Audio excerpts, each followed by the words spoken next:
Can we go ahead, Liz? Yes, let's go ahead. You ready? Yeah. Okay. Recording in progress. Call the meeting together at PCS and Open Space at 5:32. Commissioner Mamro, will you lead us in the Pledge of Allegiance, please? Yep. Oh, I have the flag. What? Oh, well, it's in our pictures. Okay. I pledge allegiance to the flag of the United States of America and to the republic for which it stands, one nation, under God, indivisible, with liberty and justice for all. Thank you. Okay, Liz, roll call. Okay. We'll start with OSOC. Committee member Hester Williams. Committee member McClinton Horner. Here. Committee member Christian. Here. Vice Chair Artis. Present. Chair Mattson. Here. Thank you. PCS Honorary Commissioner Munn. Commissioner Griggs. Here. Commissioner Margalotti. Here. Commissioner Mamro. Here. Vice Chair Cervente. Here. And Chair Einberger. And here, Thank you. I guess we have an excused absence from Honorary Commissioner Moon. And I guess we're maybe still waiting for committee member Hester Williams, right? Correct, Chair. Okay. Okay, so next is public comment. I think hopefully everyone had a chance to read that, the comment from Kevin Crace, I guess is how you say that, regarding the gardening plot. Are there any other public comments? We do have one public comment from an attendee in the audience, and it's from Justin Hamilton Hull. Let me go ahead and bring him in. Hi, Justin, can you hear us? Yep. Thank you, Liz. Welcome. I just tend to see counseling in person, but I don't know, you guys will be back in the main room. And the second one is I find out there a way you can talk to the fire chief and see if we can cut the grass because the grass is so tall. Thank you. Thank you, Justin. Yeah, thank you for your comment. Any other public comments? Would anyone else like to make a comment that's in the audience? Please raise your hand.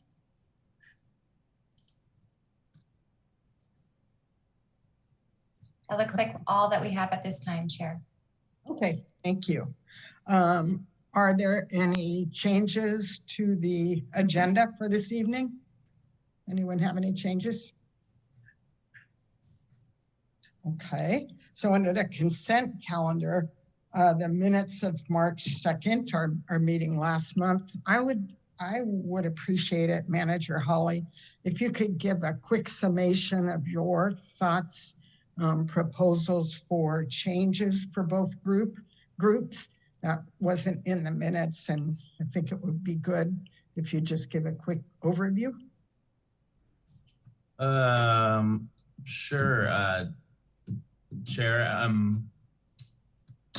You know, it is really going to be the kind of subject to today's presentation, the business item. So I don't have a quick summary. I've got an entire presentation I wanted to talk through. It's not really related to the minutes, but I'm not sure if you had anything in specific that you were thinking about. No, I was just thinking so everyone could remember exactly where we left off last time. Yeah, certainly, and I'll be covering that in our business item if that's okay. Okay. Okay. So I guess we'll move on then to that business item. Wait, Kristen? I have my hand raised. I actually had a question on this, on the minutes, because the minutes do not talk about the substance of what we talked about during that meeting. And it seems like it makes sense for the public to know what we were talking about regarding roles and responsibilities. And I would like to ask that we amend the minutes to include a short summary of what was discussed, and bring that back for us to approve, and take this off the consent calendar. I guess that would be the way to do it. Sure. We generally do what's known as action minutes. And so these aren't detail minutes as in what we think about meeting notes from a meeting. If there's additional substantive language you'd like to propose or like to add, we can consider that.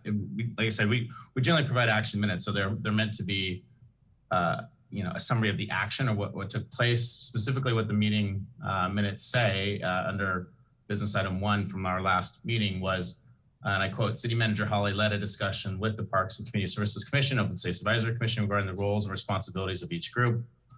Chair Matson requests that a staff report be sent to PCS and outside outlining City Manager's presentations and suggestions. And so, that's generally our format of how we keep minutes, is to summarize, what actions took place. We don't get into really substantive detail minutes. There are different styles of meeting minutes, but we don't generally do that. And if there's some suggestions, we can do that. But as a rule, we don't generally have detailed minutes. Barry has his hand up. Barry? Yes, thank you. When you say we don't do minutes, I'm not sure what you're referring to. I think you might be referring to a city council meeting. However, I believe that city council meetings are recorded, and maybe PCS meetings are too, but those Open Space Advisory Committee meetings have never been recorded. And so I don't know, I tend to agree with Nance. I wouldn't know what was discussed if there wasn't. I mean, why have minutes if you're not going to list what you talked about? I mean, what's the value of it? Just say, hey, we met, we talked. Sure. Well, first, the prior meeting from March 2nd was recorded. It was a joint session with PCS, and it was recorded like this one is. But secondarily, the purpose of the meeting minutes is to summarize for the record. And I think it's helpful to keep in mind, there are literally dozens or hundreds of meetings that happen, or, as the city gets older, thousands of meetings that happen. And so we don't keep detailed minutes of every one of the thousands of meetings that we have. We keep what are known as action minutes, so that when we go back into our records, when our clerks and our administrative technicians go back into the records, they're searching for topics, and searching for certain things. So that's the purpose of a meeting minutes. The purpose of meeting minutes aren't to provide detailed notes of everything that happened. They are to summarize the topics or actions that took place. So if years from now, we're wanting to know when did a discussion about roles and responsibilities for either of these two bodies take place, future city clerks would search through the meeting minutes, and they would do a word search for roles and responsibilities. Boom, that would come up here and would say, oh, okay, here's a meeting minute. It looks like there was a discussion regarding roles and responsibilities. I'm going to go find the staff report, et cetera. Now, in this particular case, there wasn't a staff report at that last meeting, but you dig just a little bit deeper and you note that the chair requested a staff report. So the city clerk in that case in the future would say, okay, well, it looks like there wasn't a staff report for the March meeting.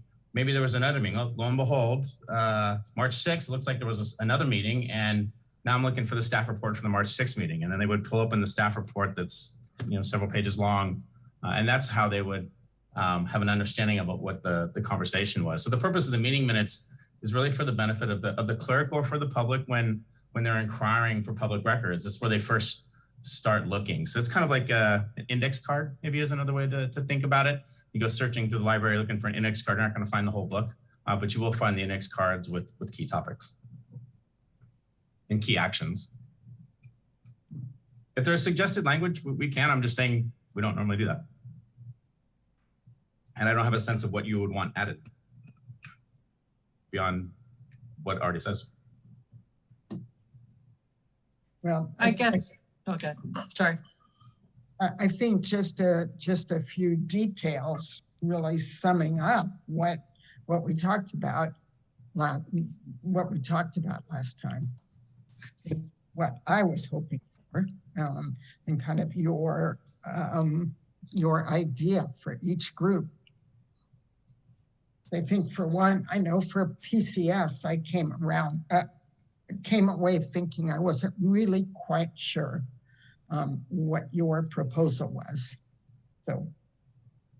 Yeah, and I think one of the important things that we talked about last time was the fact that we hadn't made any decisions, that this was the beginning of a conversation, the beginning of a journey. I think I could go back to my notes, but I think I characterized it as the beginning of a journey. So, you know, we didn't have anything decided, or we didn't decide anything at that meeting, really. So, you know, again, I'm not trying to be difficult, and if there's some suggested changes, we can certainly table this matter and look at it at a different time.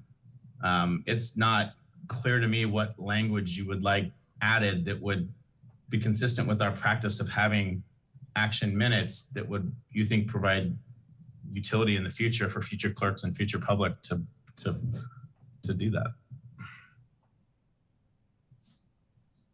Okay, well, I don't, Vance? So, am I muted? No, okay.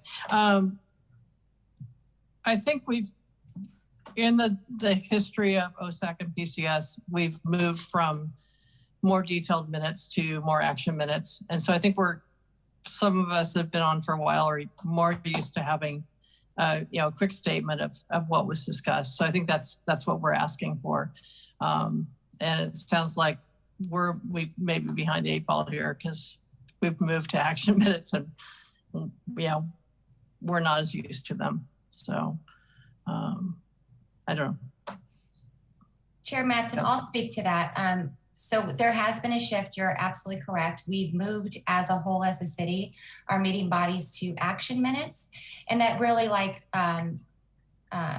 City Manager Holly is speaking with, it really acts as a placeholder. It calls out in the meeting the subject, and then all of our meetings now are archived on the city website where you can go back in live action and actually verbatim hear what was said. And that is probably more of a best practice versus someone going back and trying to articulate what was said, is just to go back and view the meeting and hear exactly what was said verbatim. So that's, as a whole, the city has moved to action minutes. In the past, we were really kind of more putting more meat into the minutes, and we have moved away from that. So there probably is a little bit of an adjustment. And it's probably been the case for a year or so, right? Correct. Close to. Close. Yes, close to. Mm-hmm. Okay. Okay. Oh, Kim's saying she's logging on. Yep, she's coming on right now. Okay, Commissioner Margolotti, did you still have anything to say? I was just going to say maybe just a link in the to the meeting, the live meeting in the meeting minutes would suffice for that particular okay, direct somebody, and that would solve that issue for what was discussed. Yeah, that's a good idea. Okay, so then is everyone okay with moving on to business, roles and responsibilities? Yeah, Chair, I don't mean to interrupt, but this is a consent item. We would need a vote actually on the consent item. On the minutes. Okay. Yes. On the minutes of March 2nd, is there any more discussion, or does someone want to move to approve them? Chair Einberger, Barry Christian, I had not realized that the meeting was recorded. So for my purposes, if I can go back or anybody can go back and see the recording of the meeting, to me that satisfies the requirement for what we would put in the minutes, just so that it's available. Okay. Okay. So anyone want to move to accept them then? I'll move to approve. Okay. And is there? I'll second. Okay. All in favor? Aye. Aye. Excuse me, Chairman. Chair Yeah. Einberger, I need to do a roll call, please. Oh, okay. Thank you. OSOC Committee Member Hester Williams. Yes, approve. Thank you.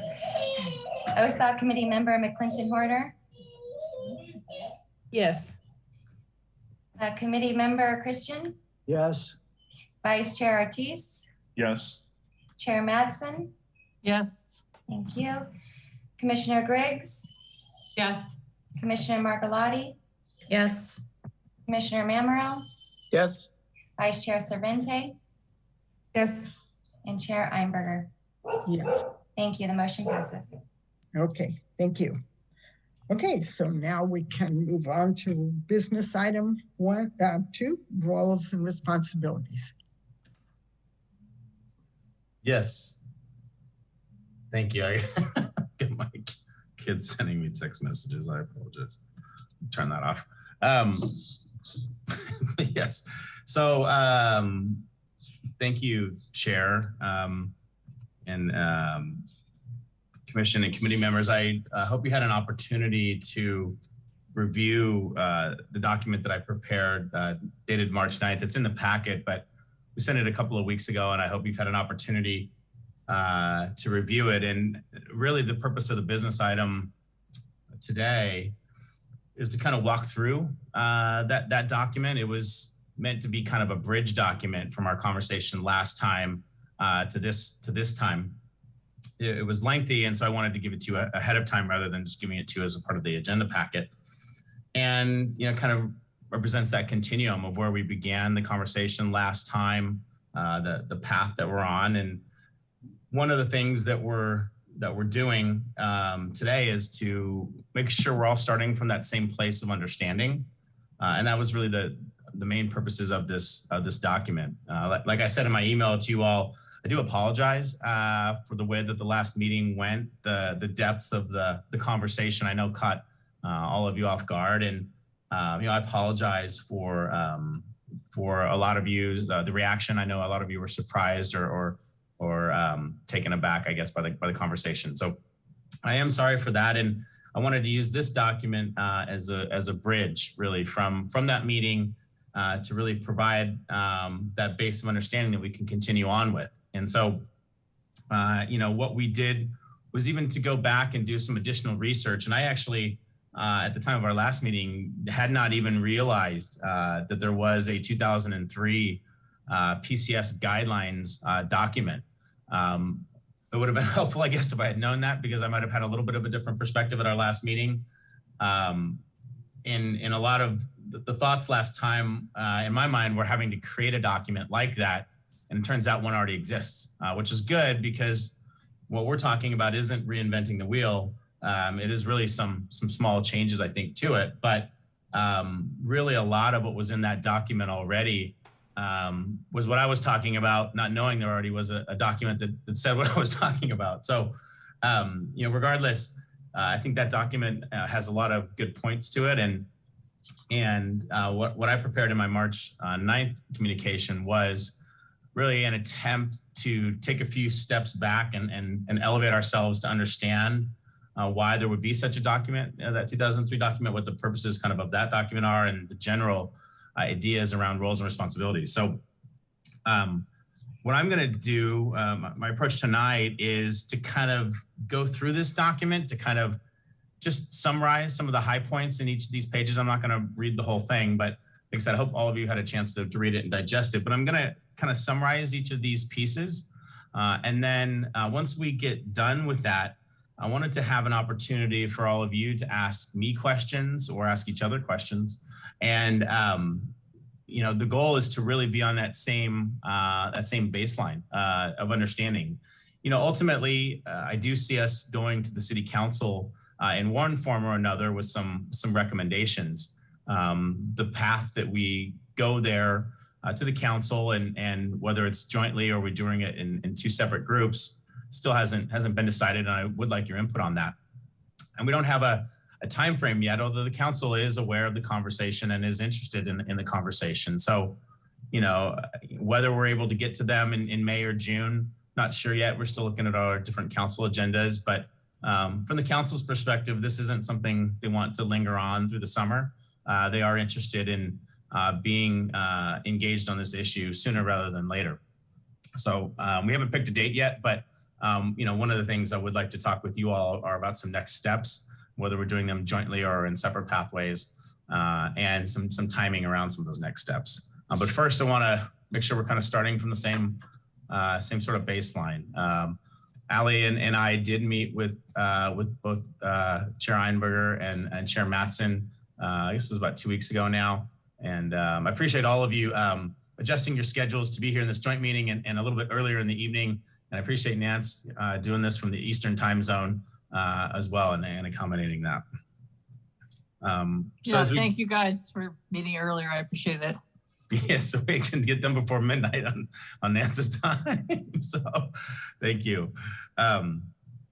So, as we kind of look at this this March 9th memo, we start by kind of talking about the history and the purposes of PCS and OSAC. And, we go through first the history of PCS in 1999, and then we sort of go back in history and really sort of thinking about what PCS was like in 1999, what the city was like in 1999, which, if you can recall, the city was only 7 years old, still in school age, child age, elementary school age, really. So, and it was a very, very, I won't call it different, but there was a very broad sort of perspective about what PCS was doing. I note that before the city incorporated, when we were the American Canyon County Water District, there was a recreation committee that was a part of the American Canyon County Water District that even predated the city. And so there was, although it's sort of unique for a utility district to have a recreation committee, it really kind of talks about the budding local government that was beginning. The utility district really acted almost like a community services district, not just doing water and wastewater, but providing other services. That's known as a community services district. So it wouldn't have been uncommon or unusual for the group 7 years into incorporation to have remembered or wanted to keep going the recreation committee ideas that the former water district had. That wouldn't have been surprising, really. And the committee was really focused on special events. 4th of July, was a big deal, as it is now. And there were other things. But, we noted the really broad breadth of what the commission was to look at. I think it's also kind of important to understand the perspectives of the city council at the time. At incorporation was really a little bit of a different sort of city council than what exists in this more contemporary time. At the time, a lot of the impetus behind incorporation had a lot to do with county land use and dissatisfaction with county land use policies, particularly around the landfill issues up in what is now the Newell open space. There was a time when the Newell open space was actually slated to become another landfill. I don't know how many of you are aware of that history, but the idea was to close the landfill where it's at near the wetlands and to actually put a landfill either nearby, or even they considered putting one up in the Newell open space. So there was a lot of county land use decisions that were unpopular. And there was the sort of coming together around this idea of municipal incorporation. But there was also not a very strong appetite for a lot of government regulation or a lot of government oversight. On the political spectrum, it would be fair to classify that initial council as relatively libertarian, at least compared to now what you would see in the Bay Area, and very much a very hands-off kind of city council. And so, now in the Bay Area, almost all of our local governments are much more on the progressive scale of politics. But there in 1982 and in the 90s, it was a very sort of hands-off. We didn't like what the county land use was happening, but we very much didn't want to have a lot of government oversight or a lot of city government interactions. And so it also wasn't surprising that they, in trying to grow the government, or at least some of the services, they looked to some of these committees, in particular this first committee, the Parks and Community Services Committee. And so you see things like transportation, environmental health, human services programming and needs, very, very, very broad and encompassing. And it's also not surprising because if you think back in 1997, in this case, you think about the footprint of Napa County and the services they were providing in the south part of the county, it was zero. There was no no post office. There was no DMV. There still isn't a DMV. There was no human health and services. Very, very little county or regional services. We hit the American Canyon Elementary School District had only been part of the Napa Unified for about a decade and a half or 2 decades. So it really, there wasn't a lot of regional services being provided in the area. So it's, again, not surprising that, this really broad brush. As you fast forward in time and you look at some of the changes, we get forward to 2003, and that's when those guidelines were first drafted. And you see this narrowing of scope and this narrowing of purview. This referral now of issues from the council is a particularly a notable change, first called for in the guidelines and then in the municipal code. Thereafter, really the next substantive change is around the Open Space Advisory Committee, which starts in 2005, but was really kind of the formalization of an informal group that had been formed prior to that of local residents. You see some additional changes as it relates to PCS, because there was a deliberate effort to sort of take open space issues, if you want to kind of characterize those, and to bring those over to the Open Space Advisory Committee and to not have them be a part of a PCS. The city council actually in 2003, there was a series of like 3 or 4 meetings where they were discussing this issue and fine tuning this issue. And it's kind of interesting to go back and look at some of those staff reports.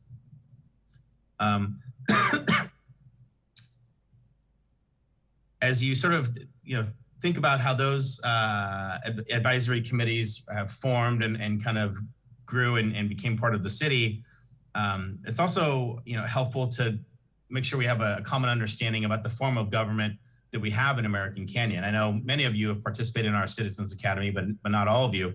And we cover this in the Citizens Academy. But American Canyon utilizes what's known as the council manager form of government. And, the city council serves as the legislative body. They direct policy matters, they prepare the budget, and then they hire a team of professionals led by myself, the professional manager, to oversee the day-to-day municipal operations. In the council manager form of government, the mayor can either be directly elected or it can be a rotational sort of assignment. American Canyon first started as a rotational mayor. Every year they would rotate it, much like you all rotate your chairmanship.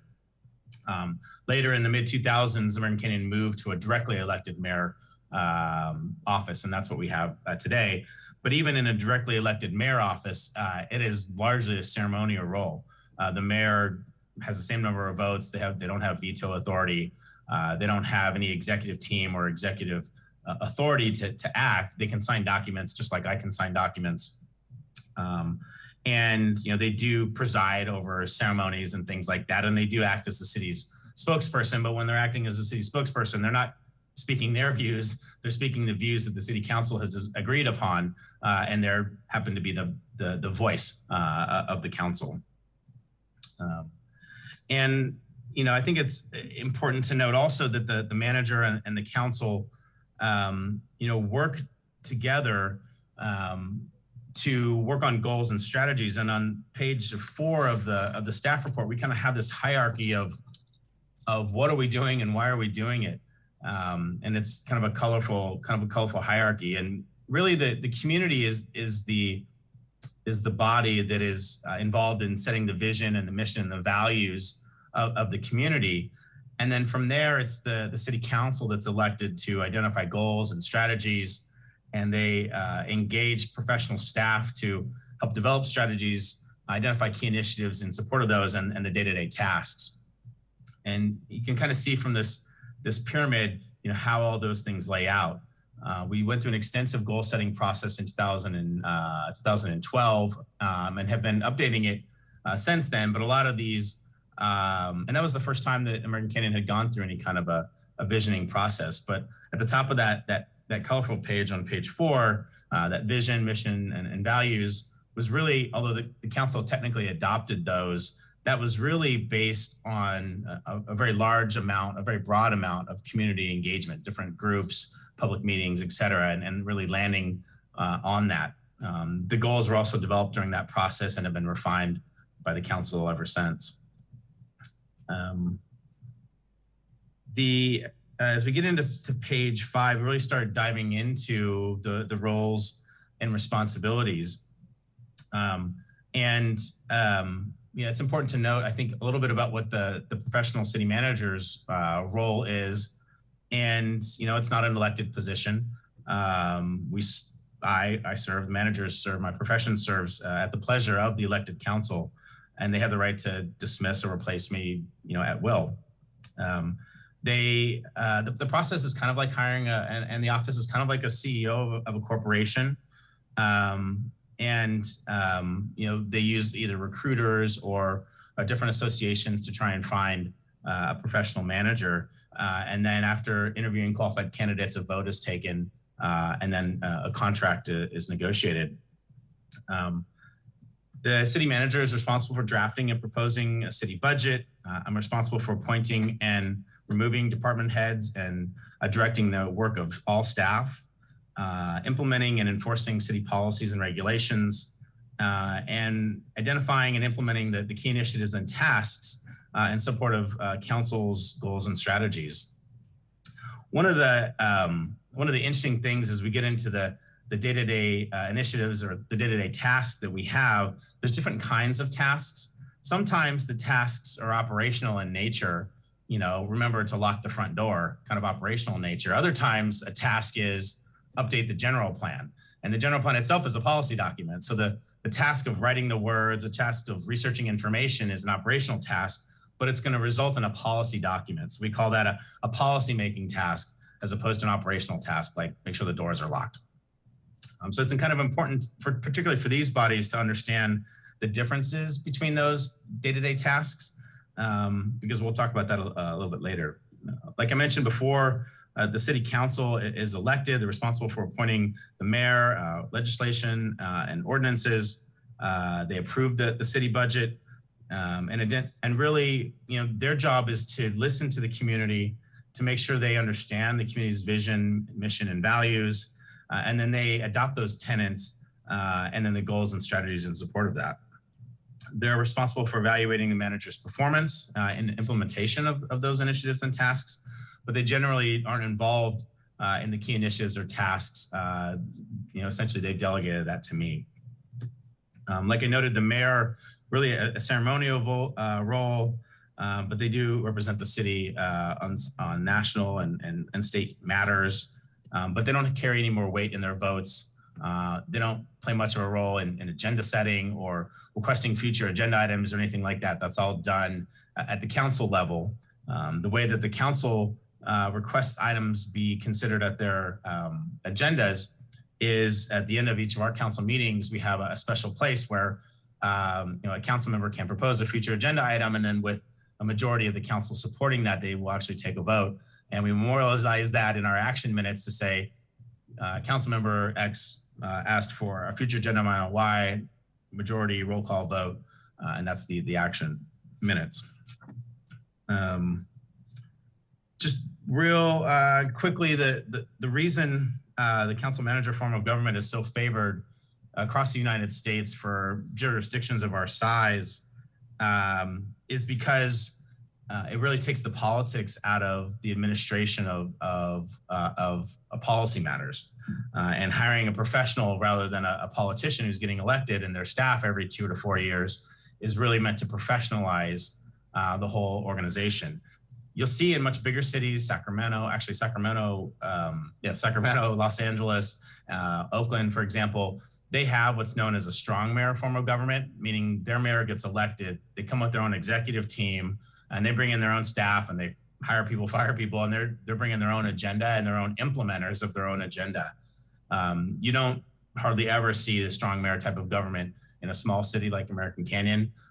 It is much more common across the United States for it to be this council manager form of government. It's meant to provide stability in local government, which is, there's been a lot of research on this, but stability in city leadership has been directly correlated with success of local organizations and communities.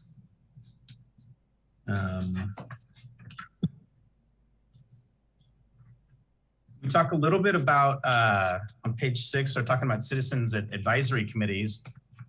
And wanted to make sure that you all knew I had done some additional research, and I footnoted the documents that we were calling upon for the research, and a lot of the language in here was research from those documents. But citizens advisory committees are brought in, when the council is looking for advice from community members. One of the things that happens when you sit on an elected body like the city council, when you're in the position of making final decisions, the pressure goes up. When you are making a final decision that affects people's lives, affects people's real estate, affects people's futures, it can be a pressure cooker type of a situation, particularly for controversial issues and issues that are going to weigh heavily on a community. And sometimes city councils will want to diffuse that pressure cooker. And that's one of the ways that citizens advisory committees can be useful, because when you take out the pressure cooker of a final decision, you can oftentimes have more candid conversations, and you can get to the heart of issues without necessarily all the politics playing out from a final decision. One example that strikes me is really relevant and successful for American Canyon was a water rate advisory committee we had in 2015, I think it was. It was a period of about a year. And you can't pick a more controversial topic in local government than increasing water rates. That's right there at the top of the list as far as controversies. And so, we went to the city council with some issues, and they said, we want to we want to get some advice from the community. That issue, increasing water rates, had actually been the subject of very controversial actions a decade prior. And so controversial, in fact, that there was a recall petition of the city council. Ultimately, it failed on a legal technical basis, but it was a very, very emotionally charged issue. And so the council remembered that and really felt like engagement of the citizens was useful. So we spent about a year. The council, directed the formation of this committee and gave them the charge of really understanding the rate structure and coming back with some recommendations on proposed rate increases. And so we had a body of about 19 or 20 residents, and we went through the process of evaluating our water rates, eventually bringing rate recommendations back to the city council. And so there was an example where we could pull a very controversial issue out of the public sphere. These were all public meetings that we had, but the committee wasn't making any final decisions. And so we were able to present a bunch of information in a really transparent way. They were able to ask a lot of questions and get into the details of the issue. And then we presented those recommendations to council. And we did have a couple of protest votes at our Prop 218 hearing. I think it was a dozen or so out of a total of 5,500 ballots that were sent out. So a very, very low protest rate. And the council viewed that as a very successful exercise, because many of the ardent opponents from a decade prior, some of those supporters of the recall, we had actually put them on that committee. And by the time we came to council, they were supporting the rate increases. And so that's why the council viewed it as a successful process. And so, one of the reasons that they do that is to kind of diffuse that final decision-making. But it's important to note, it's not meant to be a way of deflecting of criticism. The councils shouldn't set up advisory committees to take heat or take blame and to remove political pressure from them, right? These aren't bodies that are meant to be like a shield, but rather they're meant to diffuse the conversation and bring back a recommendation. But you don't set up a standing body to take complaints so the city council doesn't have to take complaints. We talked a little bit about that last time, and that's not the purpose of a standing body. The city council's role is to hear from its constituents, the happy ones and the unhappy ones. And whether it happens in public comment on Tuesday nights or emails or any other forum in between, that is one of the primary roles of the city council. And so we don't set up, standing committees to deflect and take complaints so that the council doesn't have to make hard decisions. We noted kind of at the bottom of page 6, really talking about some of the future roles and responsibilities. And, this kind of recognizes maybe the past of where we've been. As I came into the role of being a liaison with these bodies over the last several months now, it's clear to me that we haven't been following really the 2003 guidelines, number one, and OSAC doesn't even have a corollary type guidelines, number two. But there hasn't been a great connection with the city council. The city council hasn't been sitting jointly with these bodies saying, this is what we want from you. This is the advice. This is the policy advice we want from you. And I don't blame anyone here on this meetings. I don't think this is anyone's fault. And I'm not here to point fingers or to cast blame. All we're talking about is getting back to what the guidelines call for, and to make sure that we're consistent with what the council wants from us, and we know what the council wants from these bodies. I mentioned, this distinction between operational tasks and policymaking tasks, and that's really important. Operational tasks are really things that would never come back to the city council. And so, like I mentioned before, an operational task would be make sure that the doors are locked at City Hall. And so that would be, a city manager responsibility to make sure staff is trained on how to lock the building and remembers to do that. And that's an operational task. I would never take that to City Council to say, do you want me to make sure the building is locked? They've gone ahead and delegated all sorts of those operational tasks to me. There are the more policy related kinds of tasks that the council may want to solicit input from. And like I mentioned before, general plan update, so updating the general plan is a task at its very basic level. Staff is writing reports, doing research, et cetera. But the product of their work will come back to the council in the form of a policy recommendation. And so it's in that feedback loop that the council may want advice on those potential policies or changes to the potential policies from advisory committees. And so there are two distinct groups of tasks, and we would never bring operational tasks to a citizens advisory committee, because those operational tasks would never go to the city council. There would be no reason for me to bring an operational task to the city council. There'd be no reason to bring an operational task to the advisory committees. Really, the advisory committee's role is to be focused on the policies that we're updating and changes. And so wanted to make sure that we were clear, on those distinctions. And the importance really of the city council deciding what it wants from these bodies. I think the last time these groups really sat and talked about a work plan was sometime in August of 2017. And so, I think that was 5 years ago, 4.5 years ago. So, I think it is really important, and the guidelines speak to this. The work plan that these groups have are really the council's work plan for you. It's not the work plan for yourself. It's the council's work plan for you, because as a part of that work plan that the council has directed, they're also directing resources. It would be unusual or unfair for the council to direct a work plan and not also direct resources. If they want you to do 100 things and they want advice on 100 policy matters, there's a certain level of resources needed to help liaison with the citizen advisory committees to do those 100 things. And so part of my role as the city manager is to have that conversation with the council. That they will always want a lot of things, and my role is to explain what the resources needed are to do all of those things.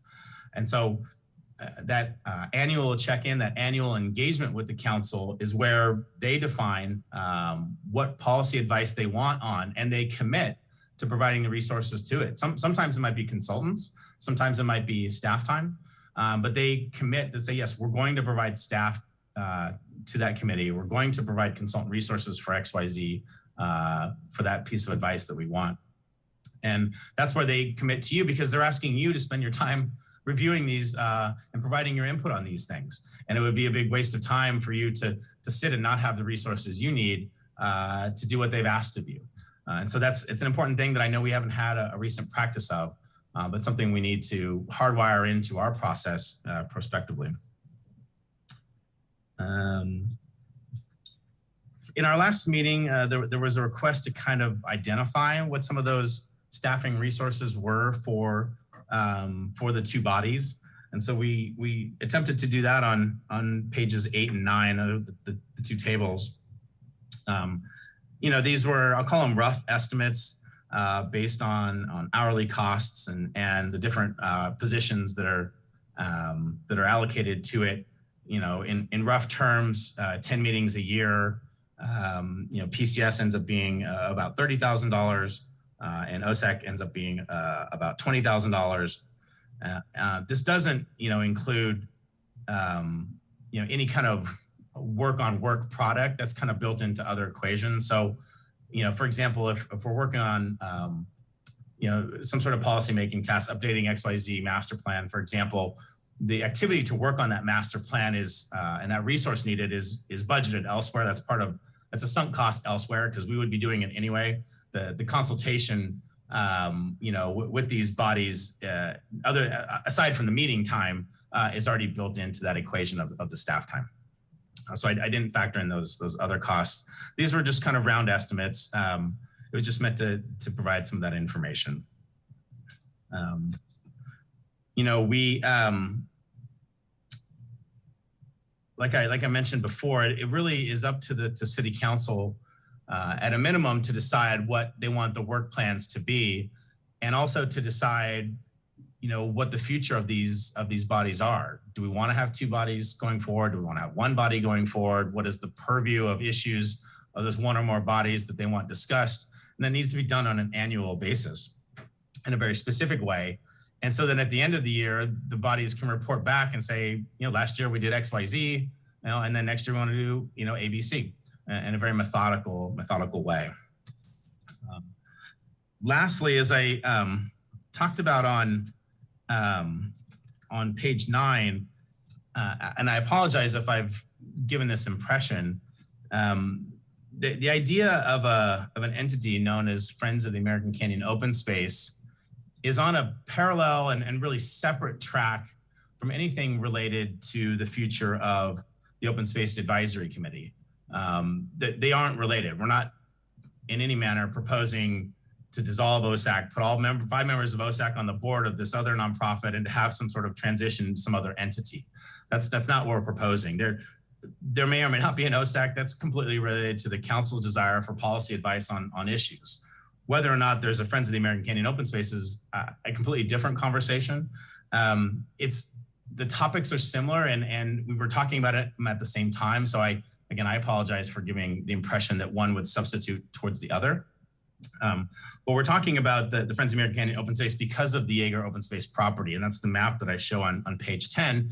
The timing of these are not really related. We just happen to be coming up at the same time. The timing of the Jaeger Open Space is much more related to the Watson Ranch project and the potential dedication of this open space. And so wanted to just clarify that we have been meeting with the American Canyon Parks Foundation staff and members of their board talking about potential issues and potential opportunities. As I've told their board, and I am also meeting with their board tomorrow, our intention is to not usurp them or undermine them or compete with them in any way. It's meant to be a collaborative effort for philanthropy, for getting day-to-day tasks completed. It's not meant to, to anyway take away from what they're doing. So we don't know, if there's going to be an entity known as Friends of the American Canyon Open Space. We don't know what the future holds as this relationship to the American Canyon Parks Foundation. We're beginning those conversations now, and we're talking about them with opportunities, as we're simultaneously talking with the representatives of the Jaeger family about the dedication of this land, some additional open space.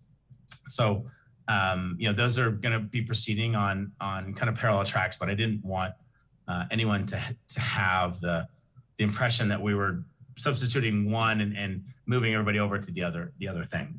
It could very well be that the council may want to have an open space advisory committee and to identify that the policies they want advice on, and we would still have some sort of entity that acts and looks like Friends of American Canyon Open Space doing day-to-day tasks. And that is a scenario that could be in the future.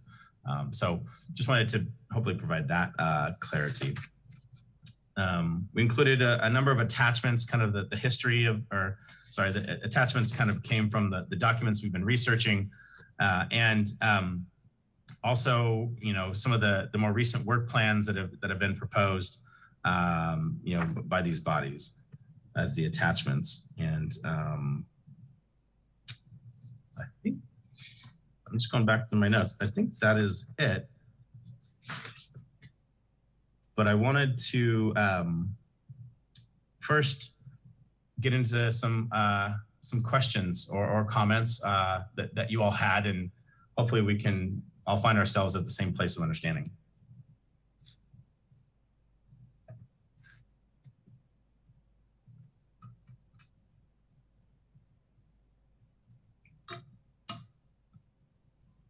Are there questions or comments? Okay, Barry? Sorry, I was muted. Thank you. The first question is regarding the council management, the council manager form of government. How is that prescribed? Is that written into law that you have this system of city government and that these are the bounds? Is it codified? Is it something that's in your contract with the city? Does city council have any opportunity to do a hybrid, to alter that, to say, well, on some of these issues, we'd like city council be more hands-on. That's just the way we want our city to run. Or are they strictly required to follow this, the responsibilities that you've described that you have as opposed to them? And I know there's 5 city council members, and I can't imagine that they all agree on everything or even anything. So that's my first question. Sure, and I just pulled up in our municipal code. I was going to see if I could provide the citation for you. I don't know that codified in the municipal code. Fairly certain it's in my contract, but I can look that up, Barry, if there's another question. Yeah, I would imagine to be in your contract, but I didn't know if there's like this rule and that's just how it is. I guess kind of one of the things I'm interested in is what is it that's broken that we're trying to fix? And whether that's a question of the current way of doing this is too expensive or the mission is not being accomplished. Some of in the CACs that you mentioned, that they can be very useful, but they can present challenges. And a common difficulty is recognizing they do not provide direction to the manager or staff. And moreover, city council and manager and or assigned staff may ignore some or all of their recommendations. In short, CACs do not make a decision, rather they advise. And if a CAC's roles and responsibilities are not understood and accepted, then confusion abounds. So I'm curious, are there any examples of a confusion abounding?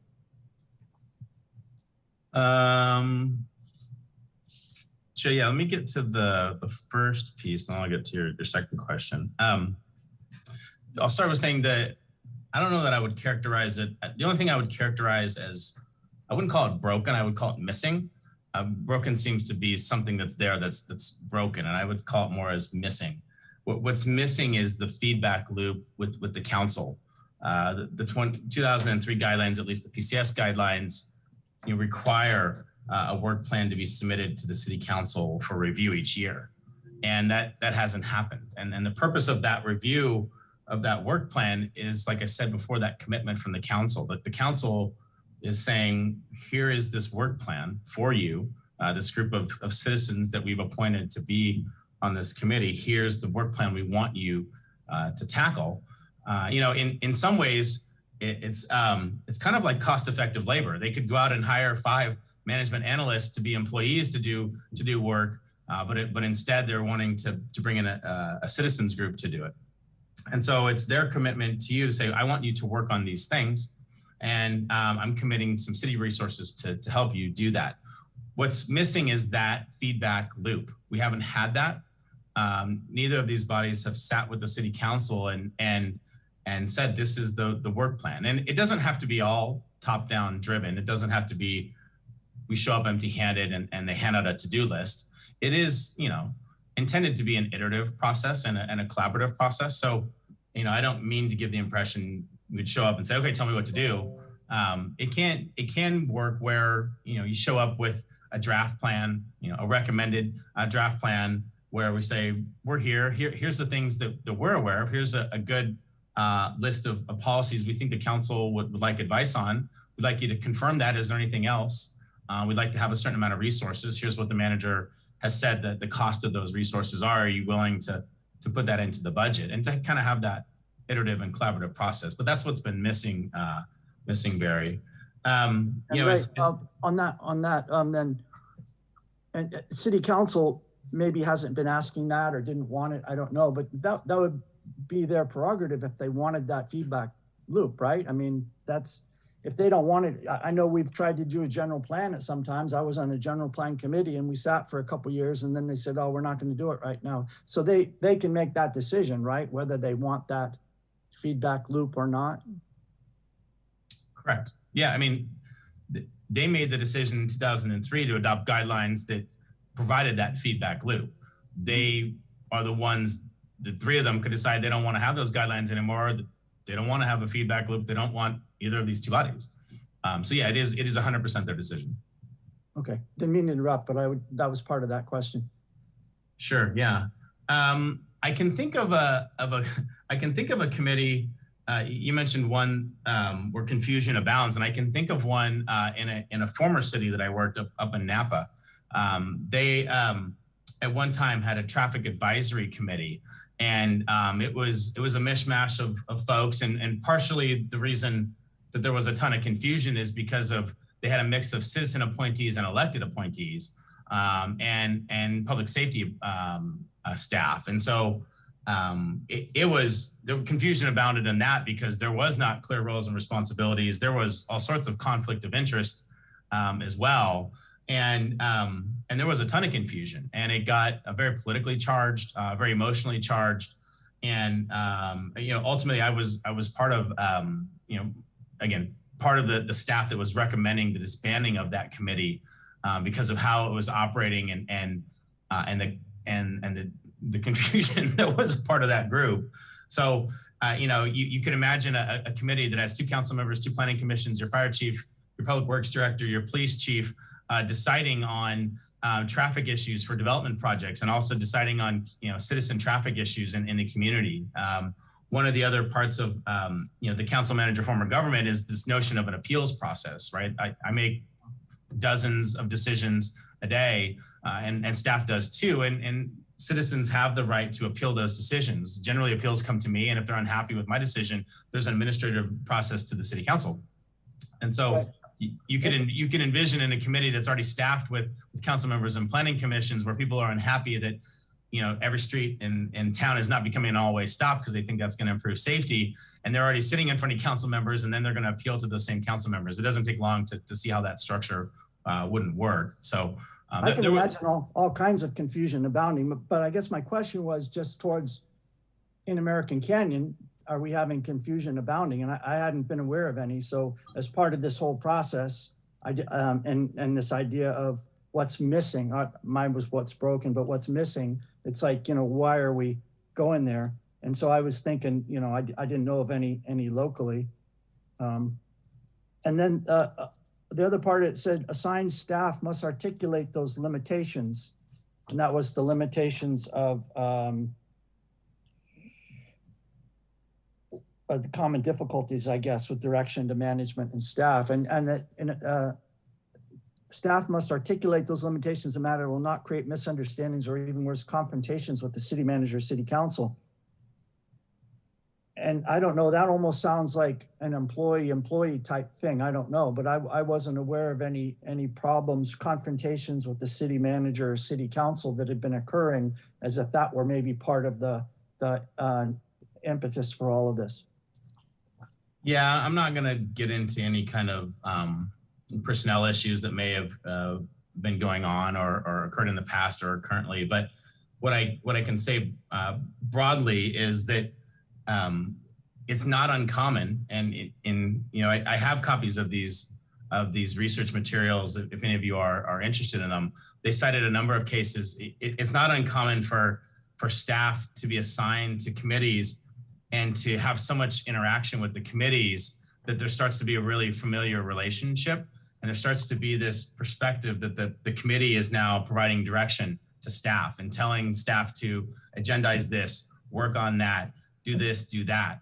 and staff wanting to maintain a good relationship, with those committees, not wanting to have political controversy, starts doing what those committee members say, whether it be the whole body saying it or individual committee members. And so it's actually not an uncommon kind of happen, so much that it was noteworthy in these materials. So it's kind of a cautionary tale, really, of what we're trying to avoid, and prospectively, really making clear, and that's what the staff liaison has to be delicately doing this, but also making clear what resource has been assigned to these groups. As we go for this annual work plan, for example, and there are 4 or 5 things, staff would estimate the staff time involved, the costs, and the council would say yes to that. The reason we wouldn't have these bodies adding to their own work plan is because they don't have the ability to add to their own resource level, right? So if a committee says to the council, we want to do X, Y, Z, and the council says, yes, you have a half of a staff resource to do that. And later on, the committee would say, okay, we want to add A, B, C to that. It's the staff's job to say, well, okay, I understand that issue. We're not going to be adding A, B, and C to it because the council hasn't blessed the additional resource it would need to add A, B, and C. If this, in their judgment, because something is really important to the community and worth noting for the council, the process, that feedback loop would be to go back to the council. And it would be an extraordinarily rare circumstance where in the middle of a work plan year, you would come back in the middle to say, oh, this is very urgent. We need to add A, B, and C now. More normally, that scenario would happen for the next annual work plan. And it would only happen if the council said, yeah, we want to agree with A, B, and C, and we agree with the resource that it's going to be needed to do that. So that's where this is talking about the obligation that staff has, is to, politely, but to be clear about what role it is they're playing and what resources they have to help. Thank you very much for bearing with me on those. So I don't have any specific question now, but I do have some, I'll save it till afterwards then, a comment, maybe a correction on some of the statements that were made, and then and some other comments. But thank you. Hey, Kim? Thank you. First of all, I apologize for being tardy. I was finishing up a lecture. I was actually lecturing to my class, doing a video lecture, and then in the middle of that, had to go do a pickup from a drama rehearsal. So I had a lot going on. But thank you very much. Please don't mark me absent. Oh, you're here. This marked you here. So I just, first of all, I want to thank you for the time, obviously the extraordinary amount of time and thoughtfulness that was put into preparing this report, and capturing the questions, concerns, issues that were raised at the last joint meeting, and responding specifically to questions about the resources, and just sort of the history is very helpful to me, and knowing sort of what the roles and responsibilities have been in the past, and what, as you said, some of the gaps are, and frankly, some of the concerns. I can see that very clearly from the document.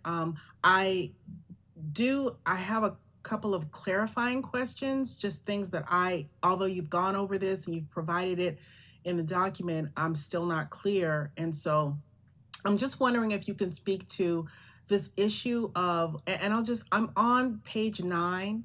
I'm looking on page 9, right after the resources for that you've estimated for the OSAC staff support. And it's the paragraph right underneath is the one that obviously caught my attention. And that is the idea that the council will continue to seek new policy advice from OSAC in the future, if the council decides to seek new policy advice from OSAC, that remains to be seen. I'm wondering if you could is that related to this idea of operational tasks? Because it seems like I heard you say, and again, I apologize, I was late and then I was trying to play catch up. as you were going through this document. But it seems like what you're saying is that the advisory councils, and in this case, the OSAC specifically, doesn't necessarily advise the council with regard to operational tasks, that operational tasks really, they are the purview of your office, the city manager's office. And so is that, did I hear that correctly? That's correct, Kim. So so then I guess I'm left with, and I'm not really new on OSAC, but I still feel fairly new in the sense that I'm trying to separate out, is it, and to go to your point, what's missing, and to follow up with what Barry was asking, is it that we obviously we haven't had the reports and we don't even have a document, as you said, and that's one of my questions. Should we have developed one? Should we be developing one? Is there a plan to develop one? Is there going to be a request to develop something similar to what that 2003 document for the PCC? But before we get there, and I'm sorry, it's just there's so much information, but I'm just trying to get in layman's terms, what exactly are the, ideally, as an advisory council, what are the ideal and most efficacious tasks that we should be performing? And to Gary's point, to Barry's point, what have we not been doing in that regard? Yeah, sure. I think you have kind of hit on some of that common understanding. You know, and I think it helps to kind of go back to that triangle on page 3. You know, the day-to-day tasks are really, you know, the operational activities that are going on, and we kind of distinguish between, there's 2 kinds of tasks. One being a policy-making task, and the other being an operational task. And so you're right, the operational tasks are not something that we would involve a citizens advisory committee. It would be a policy-making task. And I'll use the analogy of the water rate committee that I talked about before. The water rate committee was asked by the council to address what it was, a policy-making task. You know, the task was figure out what new water rates were needed, and that's going to result in a rate study and a rate vote for the councils. That's the policy task, and you know, it had a start and a stop, and it was a policy task, and the staff advised the committee on it. They gave recommendations to the council on that new policy. The council didn't ask staff to change a utility billing procedure, you know, to say, you know, make sure we're sending bills out on the 30th day of the month every month.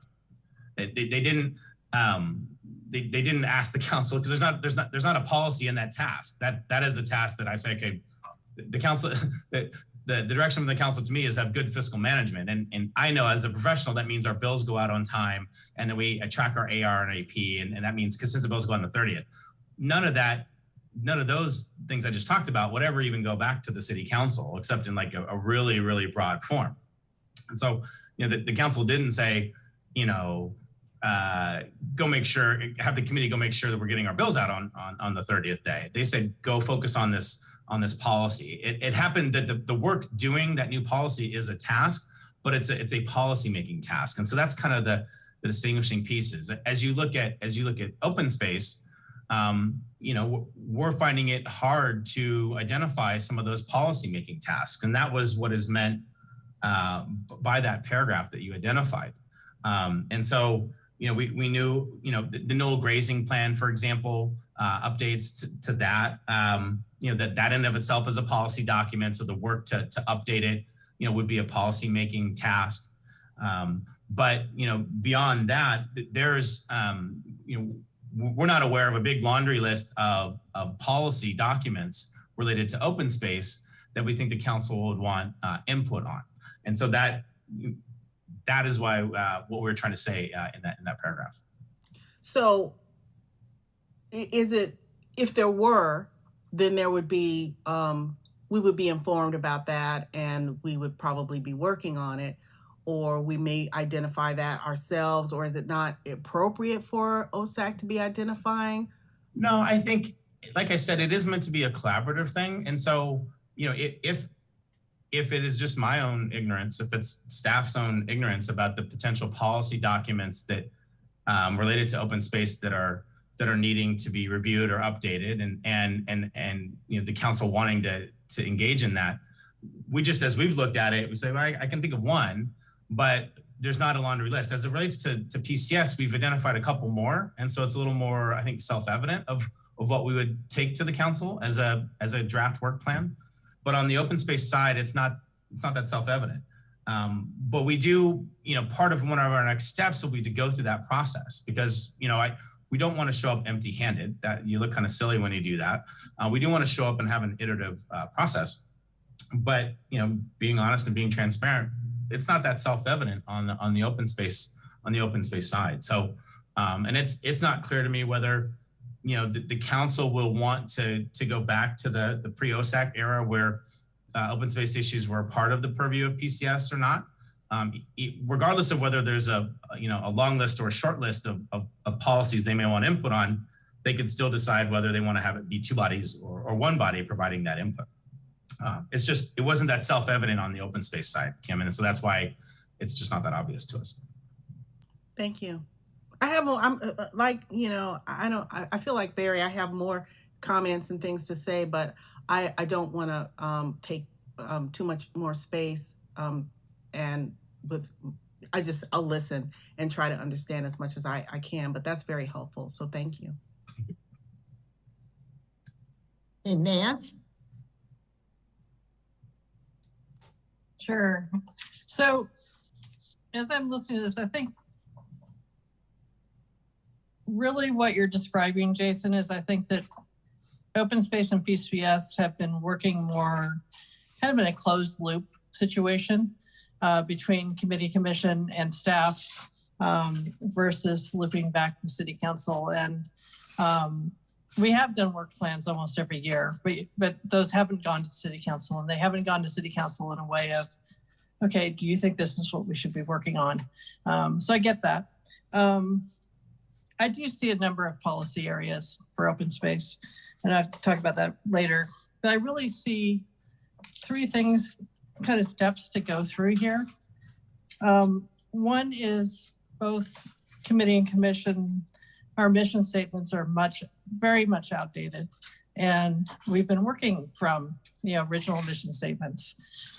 When we went through the combined, not combined, we tried to kind of parse some of that stuff out. And we didn't get very far and moved on. Excuse me. So it seems like it's a three-step process here. The first one would be for us to restate kind of what each body's missions have grown to include since they were last written, because I think that would give us a good view of what each body thinks their purpose is in terms of policy. And we might find through going through that exercise, we'll get a bit closer to where we want to be. And then that could inform updating mission statements and building in those annual work plan loops.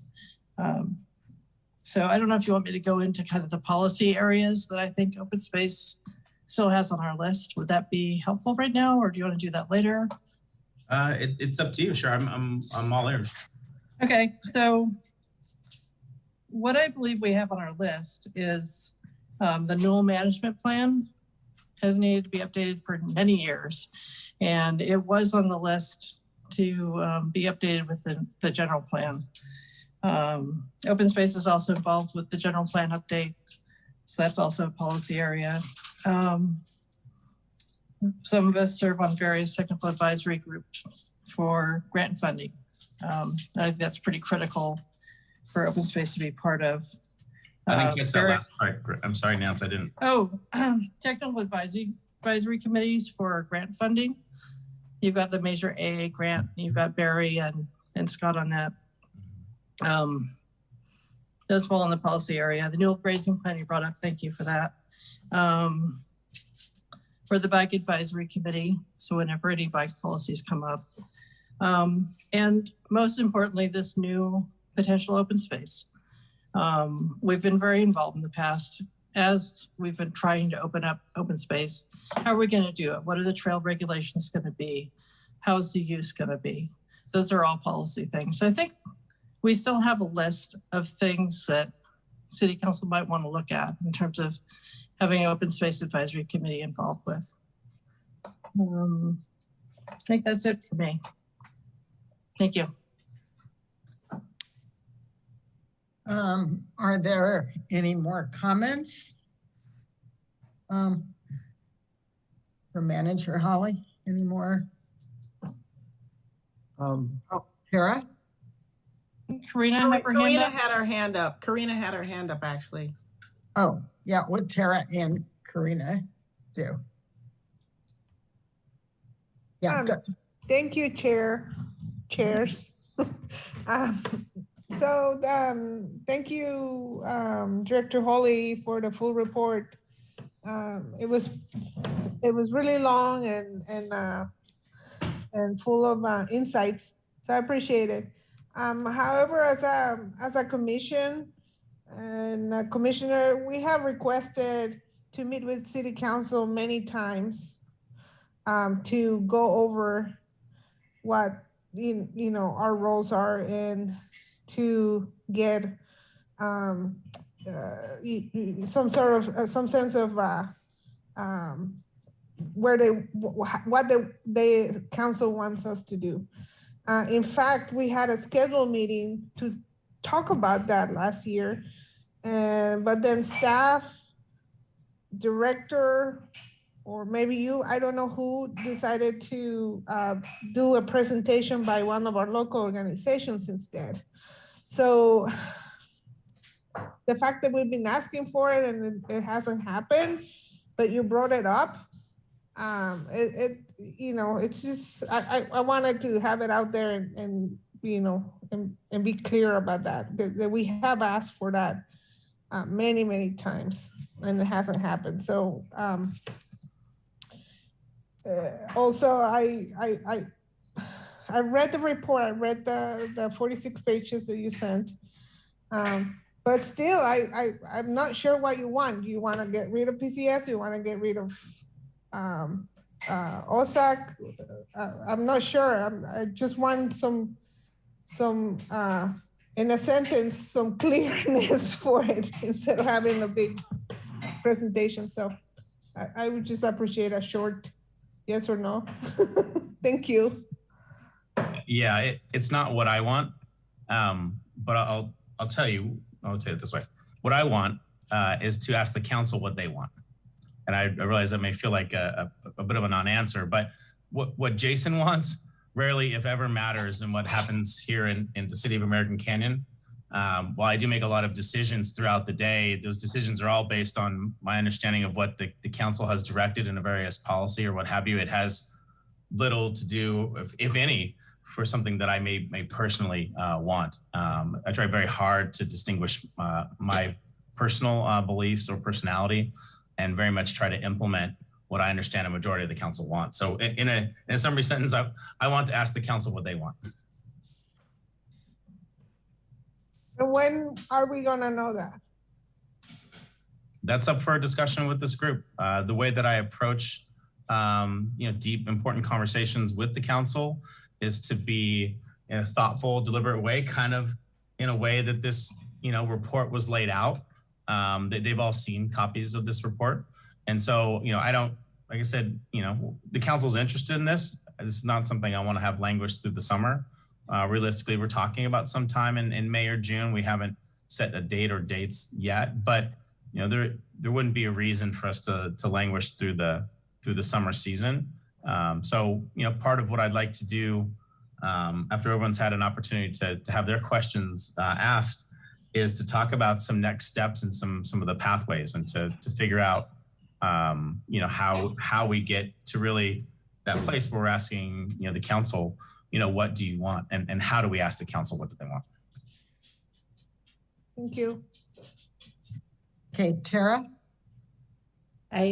Jason, I just wanted to say thank you. I thought that the memo was very informative and thorough, and I don't have any questions at this time, but I was just appreciative of how extensive it was in the, especially the charts of the cost to the city. I wasn't expecting it to be our meetings were had the kind of financial impact. So I thought that was enlightening to see. Thank you. Thank you. Hey, Clarence? Okay, thank you, Chair. That was very long and comprehensive, but well, I think we can kind of summarize that in a few sentences. One, it is clear that the marching orders for both of these bodies come from council. So we, well, I don't want to speak for everybody, but it seems very clear that we need to know what the priorities and directions and work plan are from council for these bodies.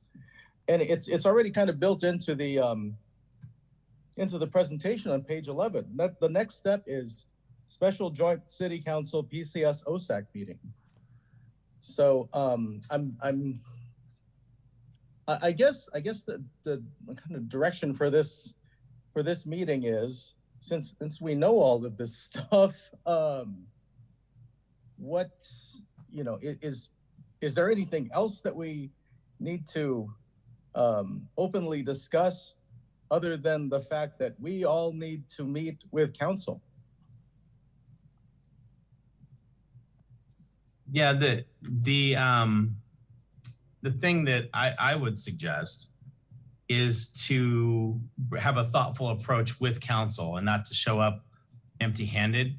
And so what my recommendation would be to show up with something that feels like a draft work plan in the appropriate areas of policymaking tasks, knowing what we know about the council, knowing what we know about the community and some of the ongoing things that are out there, and knowing about the resource levels that are available. And that's, you know, again, a lot of what I can provide as far as knowing what those resource levels are available.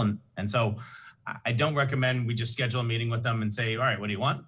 I recommend we say, you know, this is a what do you want meeting, but we have suggestions. And we've kind of primed the pump and let them have an opportunity to say, yeah, that's kind of what we're thinking. Good job, good guess. You know, thanks for the informed guess. Or, you know, actually, these are the things we're thinking about. These are the things that are on our mind, and we want you to go and look at those. Don't spend your time on those other things. And so I agree, Clarence, that, you know, that is the major next step. I do think there's an interim step where we kind of get on the same page. I wouldn't want to show up to the city council with with an empty playbook. I'd like to have an informed one and let them, you know, make some tweaks to it and buy off on it. That would be my recommendation. Okay, well, I completely agree with that. So it just seems clear that the intermediary step is for the bodies to provide a draft work plan. I suppose that since we're all together, we can make a decision as to that intermediary step, whether we approach that as our two bodies together or two bodies separate. If we, you know, for my opinion is, since we have distinct, you know, we are distinct and we are different, and we have different, well, that PCS should probably get together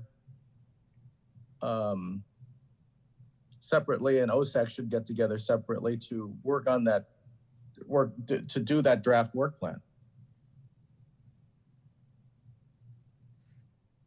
I understand that. That is one of the outcomes I am hoping for tonight, is to get some consensus around that. I see both possibilities, you know, more of a separated intermediate step or a joint intermediate step. I see pluses and minuses with both. And I'm looking for the input from you all, what you would be most comfortable with. So, you know, I appreciate your perspective, Clarence. Okay, Kathy? Thank you. Just to follow up on what Clarence was just saying, that was one of the things that I was wondering as well, is whether it be appropriate to continue that intermediate step jointly or separately, because it does seem like if we already have some guidelines and that's what needs updating as far as the commission, then that would be more appropriate. And then figuring out what the goals would be for working on and giving input for the upcoming year, because I know that there was things that we were working on that were in progress, and that would be distinct from maybe open space coming up with something that looked similar and talking about some of the things that our policy making things that they discussed that they're working on would continue to want to work on and such. So it might look a little different for the two groups. So I would think that would be our best use of time as well. One question I had in looking at the breakdown for financial impact, are we really looking at financial impact? Or I know everyone is a salaried position. So like I'm a teacher.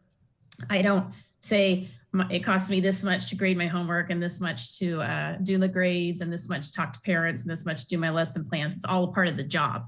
So are we looking at this as a financial burden impact for the city, or are we looking at this just is what it is because it's been a part of the job?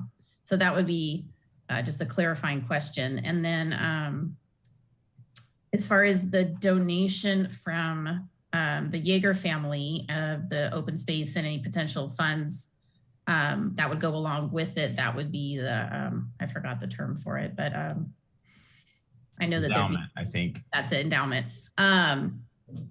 Does that have to go to a nonprofit? Probably, for them to benefit or not benefit, for them to have that,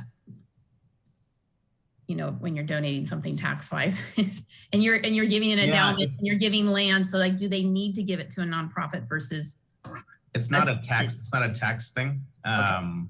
They are, not to get overly complicated, but it's related to the Watson Ranch project. The Watson Ranch project will have certain mitigations that are required for their environmental impacts.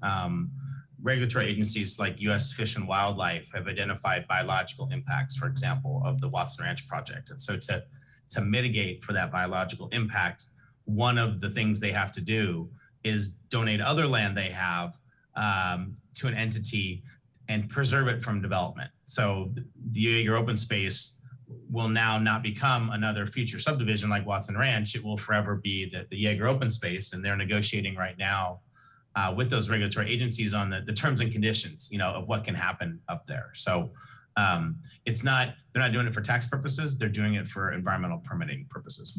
So they could donate it to whomever the city, it is to the city. I guess it's a matter of the management of the endowment and such, and that could fall under a nonprofit group, or it could fall under like an open space committee.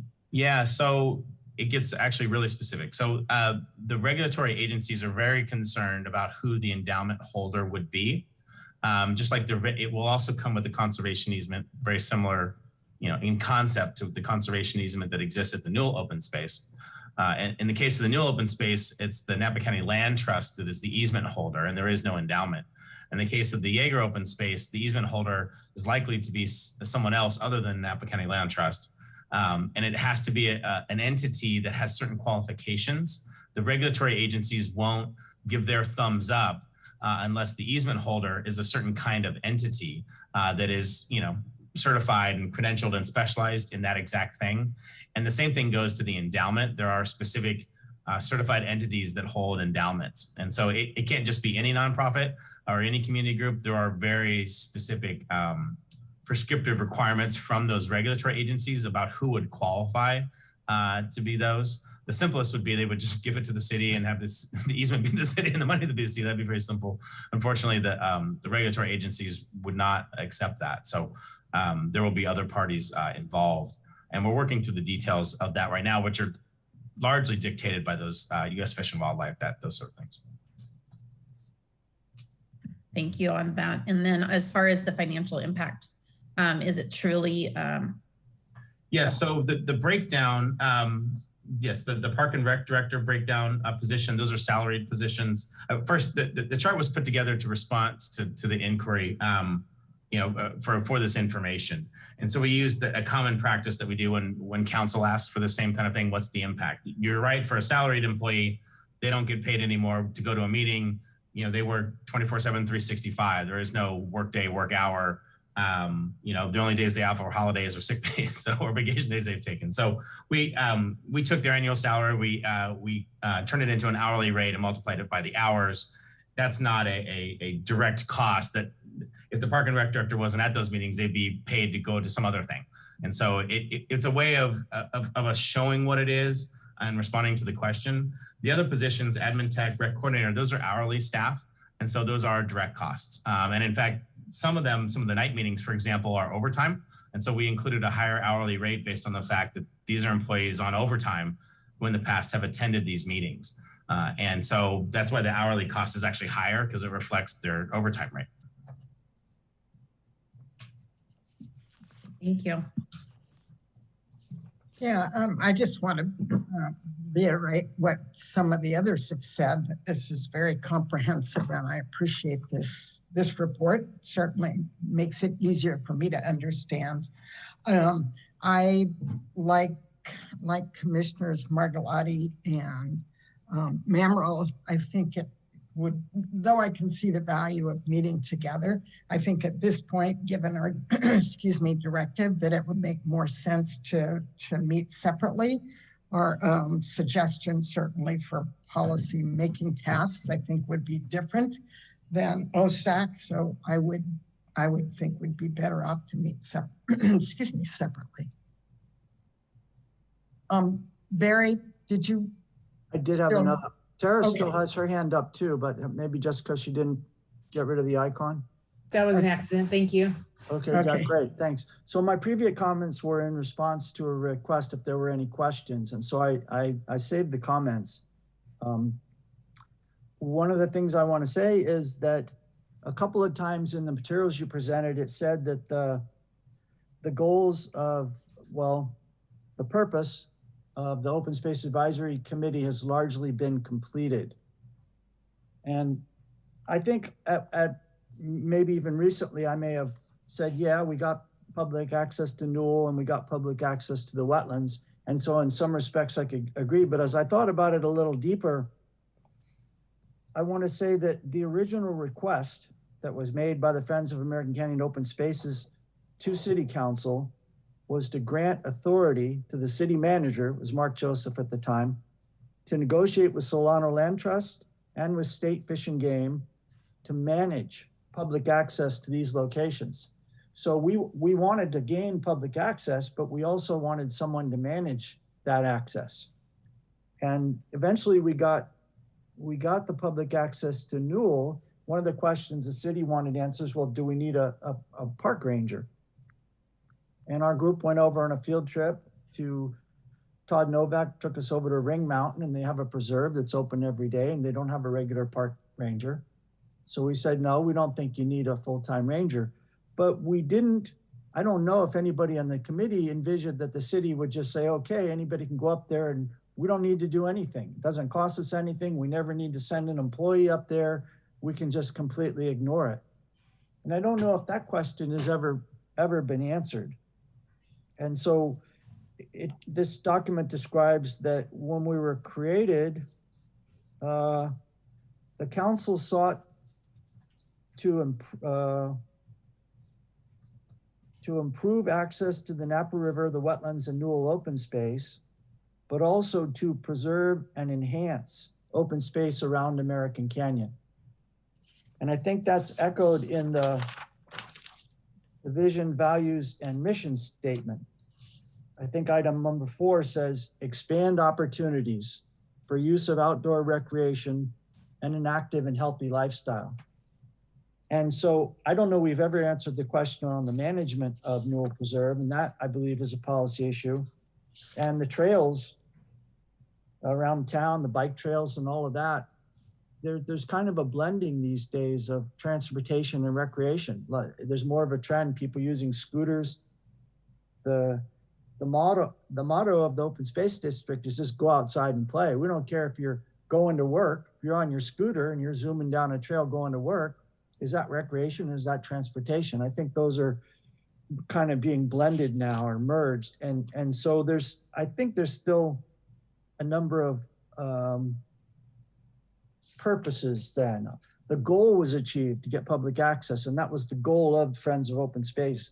But the purpose that the city council said for creating the open space was to enhance this. And so in that regard, I'm wondering a little bit with the Jaeger donation. That doesn't seem to me, the Jaeger donation of 321 acres doesn't seem like an operational matter.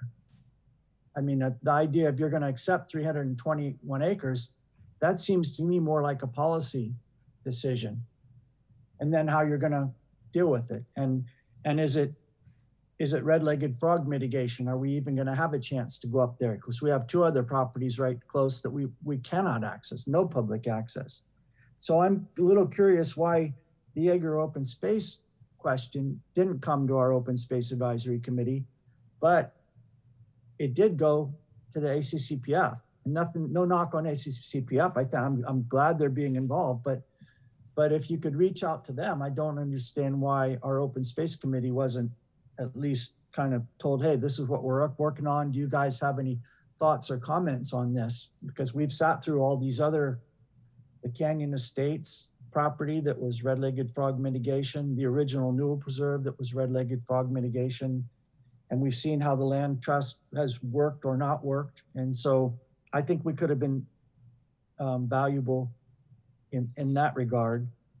And then the last comment I'll make is I did appreciate the statements and in the citizens committees where it said benefits of the committee to the city and to the members. And I really like that. I hope that the city council will look over that, because I think a public forum is valuable for all of those reasons that are listed. It brings people into government, people like me, all of our committee, the PCS committee. And then we talk to our friends, people can come to the meeting. And we meet at social events and we're talking to city council, not violating the Brown Act, of course, but we're talking to city council. And I think it fosters community. And so to me, there's a lot of valid reasons to have these kinds of committees that may have nothing to do with the cost or whether the mission is being accomplished or all the plans are being completed. Yeah, I would agree with that, Barry, and that's why I went through the effort of including these excerpts from those documents, including all that information. Okay, that's it. Clarence? So I don't want to lose track of this overall question that we need to focus on, I think. The question is this: are there issues in the areas of parks and community services and open space where the city council needs advisement by PCS and OSAC? Two bodies with a history of experience and expertise in these areas, right? So I suppose if the answer to that overall question is yes, let's get to work on this work plan revision. And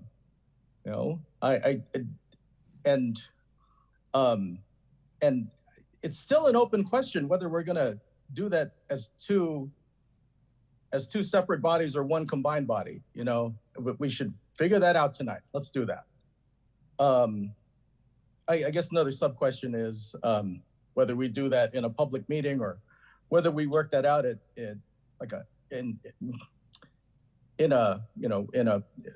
a subcommittee type meeting. And that's all I have to say. Thank you. Yeah, I do agree. An action item tonight should be to figure out whether we're going to continue jointly or go individually on those work plans. My suggestion would be the public forum, or really the next meeting is when we would do that, and folks can between now and then come up with their thoughts and knowing the conversation we've had and looking back at this document, be ready to kind of think. I think these are. My guess is we'll probably identify them all. In that next meeting, you'll probably have them at your memory banks, and we'll kind of pull those forward. So I wouldn't do a subcommittee or something like that. I would come to the full body and entertain public comment, and if there is any, and the goal of that next interim step would be to come up with something that feels like a draft work plan for the council to say yes to and propose changes to, or entirely throw out and give you a whole nother set of things they want to do. But my sense is they generally appreciate the expertise and the effort that the advisory committees go through, and so they're not up there wanting to throw everything out and start over. They're going to be fairly accepting of what is put forward, because they're assuming, having interviewed all of you and appointed all of you, that you're going to put in that same sort of thoughtfulness into this exercise that you did into your interviews and everything else. So yeah.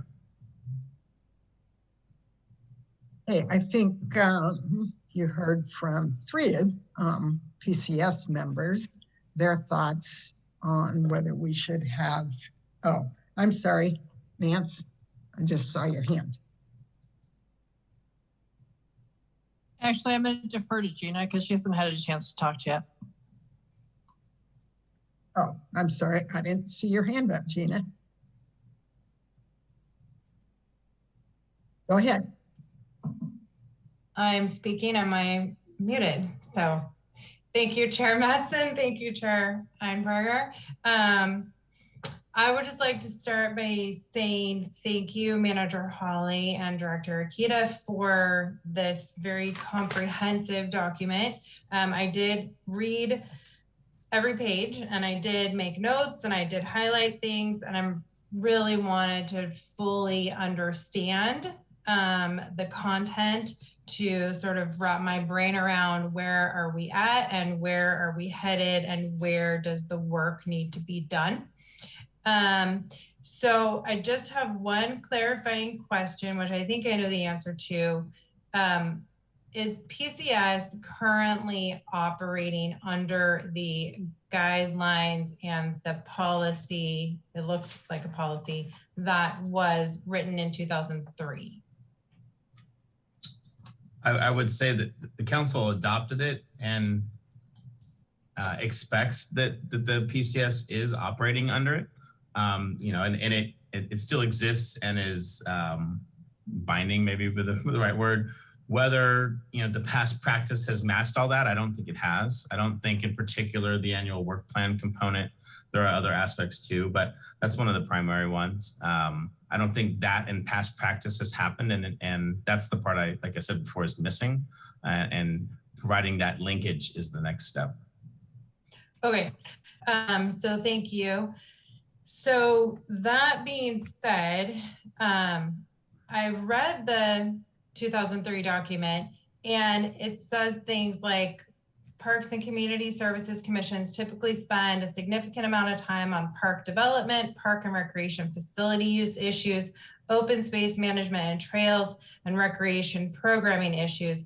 These areas should be the commission's primary focus at that time.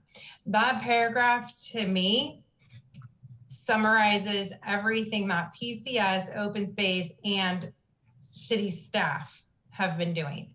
It's very broad, and it's not just specific to just what PCS has been doing. And more importantly, all of those things to me seem much more operational than policy making. So I sort of feel like PCS, OSAC, and staff have been following what this 2003 document says, and it just feels like sort of we've aged out of that. We have grown, and we have more specific tasks and duties assigned based on our areas of expertise and focus, if you will. And so it feels to me like this is a really good starting point, is just to take this document from 2003. It's 19 plus years old, and just start breaking it apart and figure out what goes where and who gets assigned what and what makes sense for sort of where we were currently operating, where we should be headed in the future and what we're not doing anymore at all and doesn't really apply.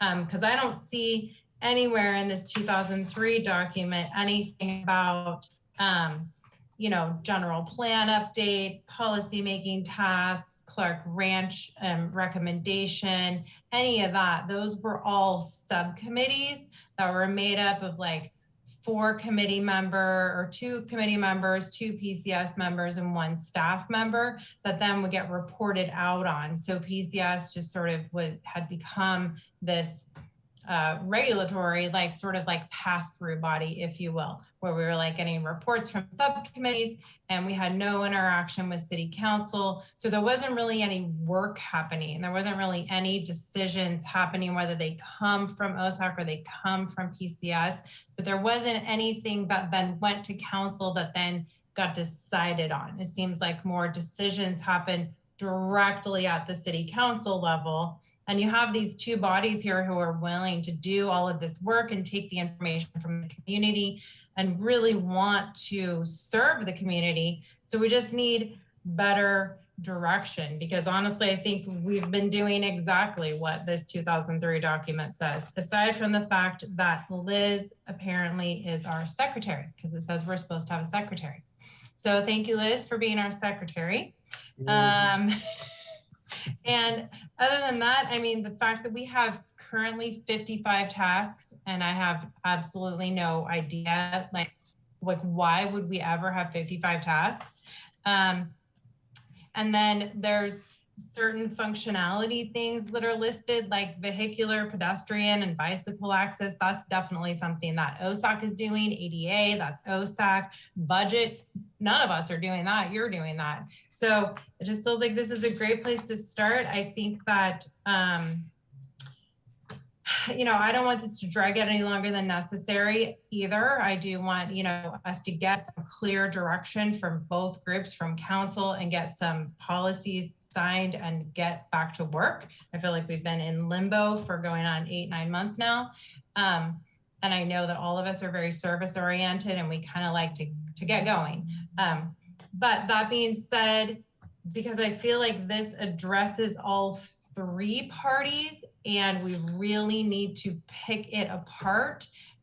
Ultimately, we're going to have to separate our groups, but we might want to start all together so that we're not crossing over, so that we are appropriately assigning and divvying up what we really want each group to do and the direction we want each group to go in, because we don't need to be crossing over and doing the same things. And I think me personally, at least, still need a lot of clarity around, you know, this is the purpose of PCS, this is the purpose of OSAC, this is where we want you headed in the future, and this is how we want you to interact with council so that you can get that feedback that your work actually matters. So that's where I'm at. Thank you. Thank you. Nance? Thanks, Gina. Actually, yeah, you bring up an important point of, you know, I think as I was about to propose, yeah, let's go forward in our next meetings next month, each body, you know, restate our mission statement and work plan, taking into account these documents.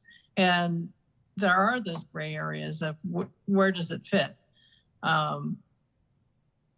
It often is easier to have everybody in the room for those gray areas. We could go either direction. We could meet the 2 bodies. We could meet the 2 bodies, and I don't know if it's possible to break into 2 groups and then come back together, kind of have a long time, you know, an evening workshop about it. Could go either way. So I don't know, what do the people think about it? Sorry, if I may, I think that, Nance, that's an important point. That the format will also be determined about whether the format will also be determined by whether we are meeting in person or not. Correct. That's true. Yeah, it's easier to meet in person to hash this stuff out, I think. Yeah, it can be, and that definitely is going to present some challenges for recording. We had our first hybrid council meeting last night. I don't know that any of you saw, or well, Clarence was there, and I don't know how you felt about it, Clarence. We've leapt into the new century with technology and pulled off the most complicated council meeting ever. The technology worked, and I expect these bodies will be meeting in a hybrid format, you know, and coming forward. I don't have exact dates for you, but we test drove the system. It worked as well as we could have hoped. Having a public engagement in a hybrid format, our technology limitations is you need to be at a microphone because of the way we have the Zoom interface on the large screen. Folks at the dais need to be in front of a microphone, or the people in Zoom land can't hear you. And so it would be possible to get this group together, to have a public meeting, to not have it be broadcast because nobody in YouTube land or Zoom land could hear it, but we could have a meeting that the public's invited to attend in person. That's all legitimate Brown Act stuff. So we could do that. We don't have the technology to have everybody up at the dais with their own microphone and interfacing with YouTube and Zoom land. So this is the simplest way to have everybody up on the screen with interface from the public. So from the comfort of their home if they want. So a little bit of a kind of a decision point for you all is the next meeting that we're talking about together is separate. How many efforts are we going to make to have public engagement on it from Zoom land, or would this be more of an old school? Everyone's invited from the public. You're allowed to attend. It's a public meeting. We take notes, but it's not broadcast. And so that's there are pluses and minuses to both. So, thoughts? I have my hand up. I'll jump in. We actually have had a recorded joint meeting before. I think we shared mics. I don't know if that's, we all were up there and we just kind of moved the mics back and forth when we did need to talk. So we have done that. But I definitely think in person and going back, I could see where we have things to work on that would be fine tuning that might be separate, but then I understand the duplication. You don't want to be duplicating things as well. So I can see where it probably would be good to have that work time, whether it's inviting the public or we're up there and we're sharing the mics and we're just up there. And then once we've, we kind of know where we're at, then fine tuning. So I could see doing that. Manager Holly, if correct me if I'm wrong, but I think the limitation is there's one mic that works and it's at the podium. No, no? That's for the public, but the mics for the council, and there are 6 or 7. The clerk area has its own high-tech operation now. There are, I think, 6 mics up at the council dais. There are 2 mics for the city attorney and the city manager, that wing. And so, yeah, the only thing I'm describing is we know very clearly, and we experienced a little bit last night, unless you're speaking directly into the microphone, the folks in remote land have a difficult time hearing, and we're recording through that lens. So the recording has a difficult time picking up a speaker unless they are speaking right into the microphone. So, could you fit 12 people up there? It would definitely be cozy. I'd say it's possible. And if we want to try it, it's definitely a swap mic kind of a situation. And, everybody's going to have a different comfort level with that in this day and age. But, I'm vaccinated, so I'm okay with it. But, I think we do. What I was trying to explain is we pulled off a technology marvel last night for us anyway. It went really well. And there are, some limitations on it. So if you all would like to have our next meeting be together to avoid the duplication issues and you want to do it in person, we can probably accommodate everybody up there. It's going to be a little cozy and a little awkward.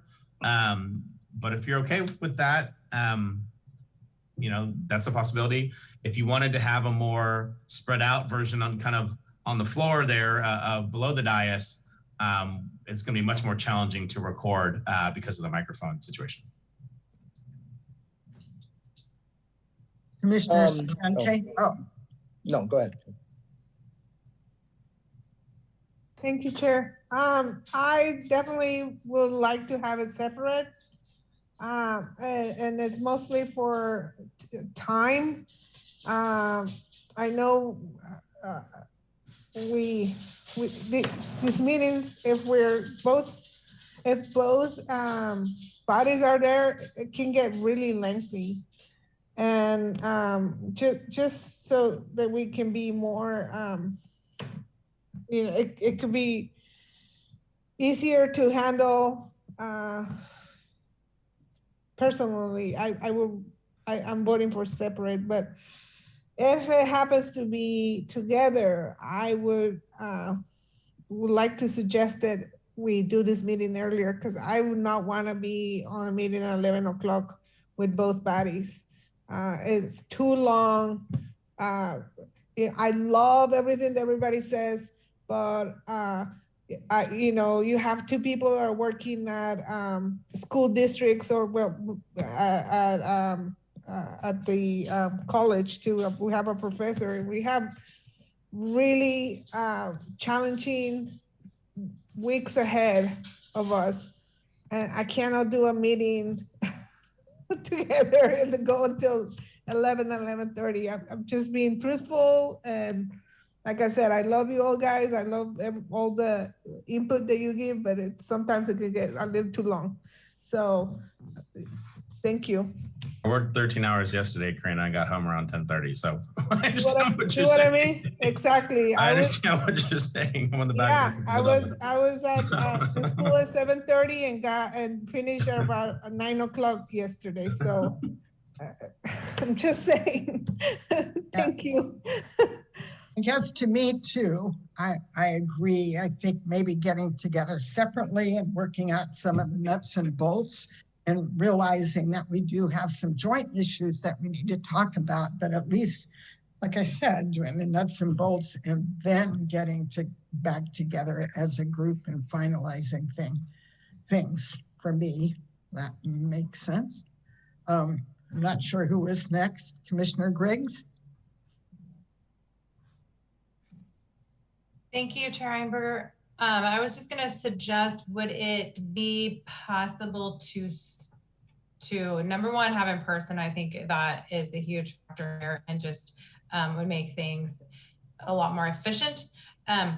Would it be possible to start all together and just sort of go through the big areas of consideration and then split off, so that we're not spending time working on something that might be duplicate? So we would just start together and then break into two groups for like really what's going to become like a working meeting, recorded and the public invited, but a working meeting to sort of like to figure all this out from a starting point. Because I agree that we do need to figure out how we would like to operate to best serve the community, and then present it in a pretty little package to council, so that then they can say, that's great, we would definitely like you to do all of that, and maybe you don't need to do this, but we'd like to add in this, so that then we're not just, having them do the working meeting portion of that.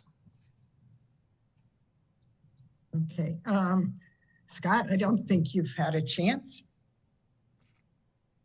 Thanks, everyone. Yeah, I guess I'm still just a little bit unclear as to maybe what the ultimate need that we're driving for the council, and like say specifically, or maybe even what Clarence was kind of echoing what he was saying is, what are we looking at if the council is unclear as to the future of OSAC, then are we essentially boiling down to trying to justify the OSAC or something at this point, and so as to not, I'm just trying to find what the end goal is of what we're doing. If we're doing a work plan, that's fine, but is this work plan designed to try and justify the advisory committee is one thing, or is it a kind of a restructuring potentially of committees and what the use of the committees are? Because for instance, if we're talking and looking at what are the costs for doing this and trying to maybe minimize some impacts to the city for hosting these, is this, yeah, I guess different scenarios are like advisory committees that are established with nonprofits that are not necessarily the board, but like advisory board or scientific boards that come together only when necessary to address a particular policy or issue that comes up, but not necessarily having to have something that's every month or scheduled when things maybe are there or not there yet. And so we get together and then there's potentially an impact on city resources, as opposed to coming together when there's a specific question at hand that we could be provided, say, resources, look into it, then provide some policy input that goes to the council, which would help reduce the impact of expenses. And so I guess, yeah, that's what I'm trying to see.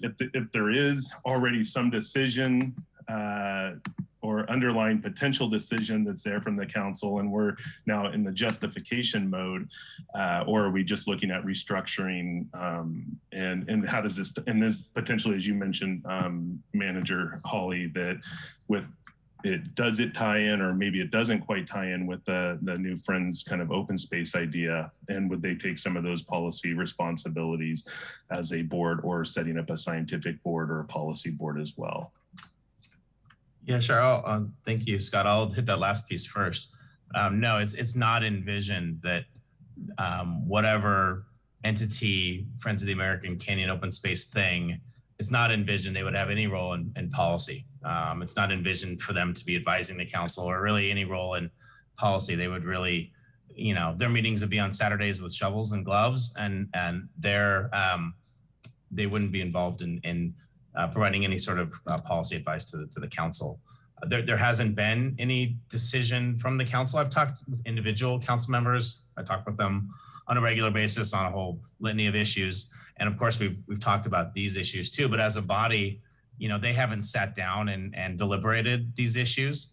You know, they have said to me very clearly that they want to ensure there's a linkage between their advisory committees and them. They feel very out of place to not have annual work plans, to not be collaborating with the groups, to not be saying, this is what your annual work plan is. These are the resources we're providing. So they feel, you know, out of step or out of place, not having that linkage. So we have had that conversation. We haven't sat down and as a body deliberated whether it should be 2 bodies, 3 bodies, 4 bodies, 1 body, no bodies. What format should they be? Should it be monthly meetings or ad hoc, you know, as needed? So it will be a deep conversation. It would definitely will be a really deep conversation. So that's part of my suggestion, to showing up with some idea in hand, you know, that it helps them. It will be a deep conversation because there's a lot of issues to work through. So, you know, but no, they haven't, there isn't some answer at the back of the book that they're asking me to drive to. The only thing that they want is to know that there's a connection, and that they have blessed the work plan, and it is their work plan for you. It's not your work plan, right? And that that's the part they feel very out of sync with, and what they've asked me to redirect and correct. Got it. Okay, that makes sense, and I think that's some of the direction that I would be looking for from them, is not necessarily, and I think it's good to have the input of what we may want to see with that, but also what are the top priorities that the city has, so that we are in sync with what's going on, or not being surprised when things pop up that we didn't know about, and vice versa. Yeah. Thank you. Sure.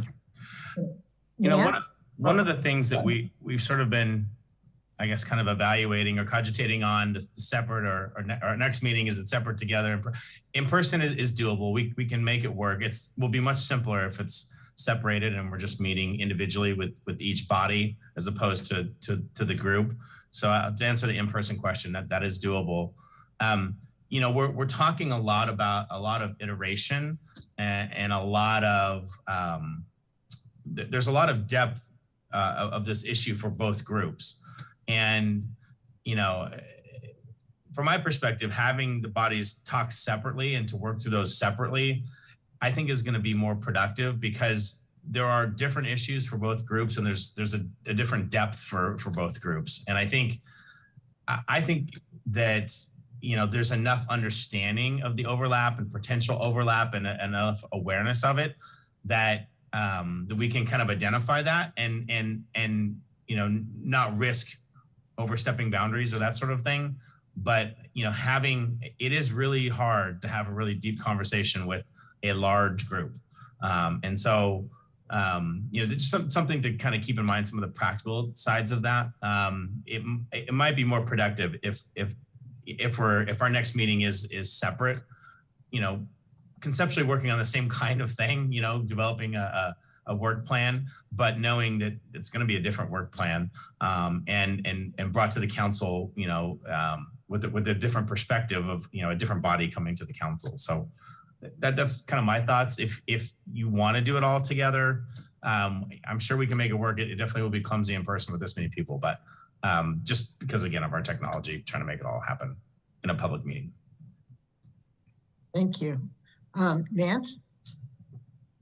Yeah, I've been listening to all this, and you know, been going back and forth on the, you know, in a perfect world, it'd be great to have a, you know, Saturday long workshops. It would take probably a whole day if we were gonna all to do it together. I think given people's schedules, it's going to be better to do initial takes separately. I think also what's been good about these joint meetings is I think we're really working together. We really understand each other pretty well in terms of kind of who we all are and how we're contributing. And I think that'll help us as we look at this individually. I kind of would envision, say from the open space side, looking at it and going, okay, here's the things that are clearly open space. And here's some things that kind of overlap with PCS. And let's make sure we note that. Mm-hmm. So we might have some things that fall in between the two bodies that we'll want to have in both work plans. And I don't know if we would need to have a joint meeting to kind of, you know, figure all that out. But I think, and also if this is the first time we're all meeting in person, it might be nice to have each body meet together in person to kind of go through this exercise. I think it'll help strengthen all of us working together. So I guess I'm leaning towards the idea of separate meetings to work through it initially. And I don't know if this lengthens our process in terms of when we're meeting with council. And the important point to remember is, you know, council wants us to streamline and be more efficient, but they need to have something to play with. And I think that going through this process will help us see what we think we're contributing. So council can look at it and say, yeah, that makes sense. Or, oh no, you guys are totally, you know, out to lunch here. So anyway, long story short, I like the idea of separate. Thank you. Commissioner Memrill.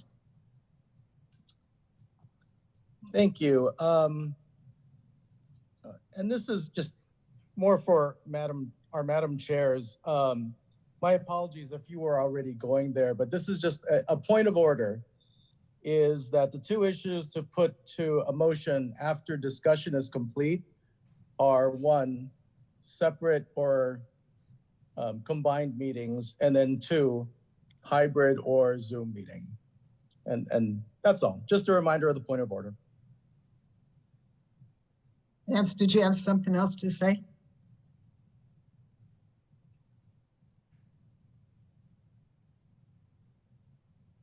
You're muted. Oh, I just liked having my hand up there.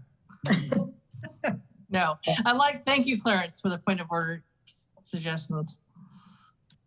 Okay, so if there aren't any more comments, then maybe we should take this to a vote again. Yeah, Chair Einberger, this isn't the kind of thing that would need a vote. What we're kind of doing is just building some consensus. And what I'm hearing is, and what we know about our schedules, we have a May 4th OSAC meeting scheduled and a May 12th PCS meeting scheduled. And so, you know, absent any real consternation or concern from anybody otherwise, you know, based on our ability to have open meetings that we demonstrated last night, you know, I think these bodies can expect, I think the open space members can expect on May 4th to meet and work through their item. And then the following Thursday on May 12th, PCS can do the same.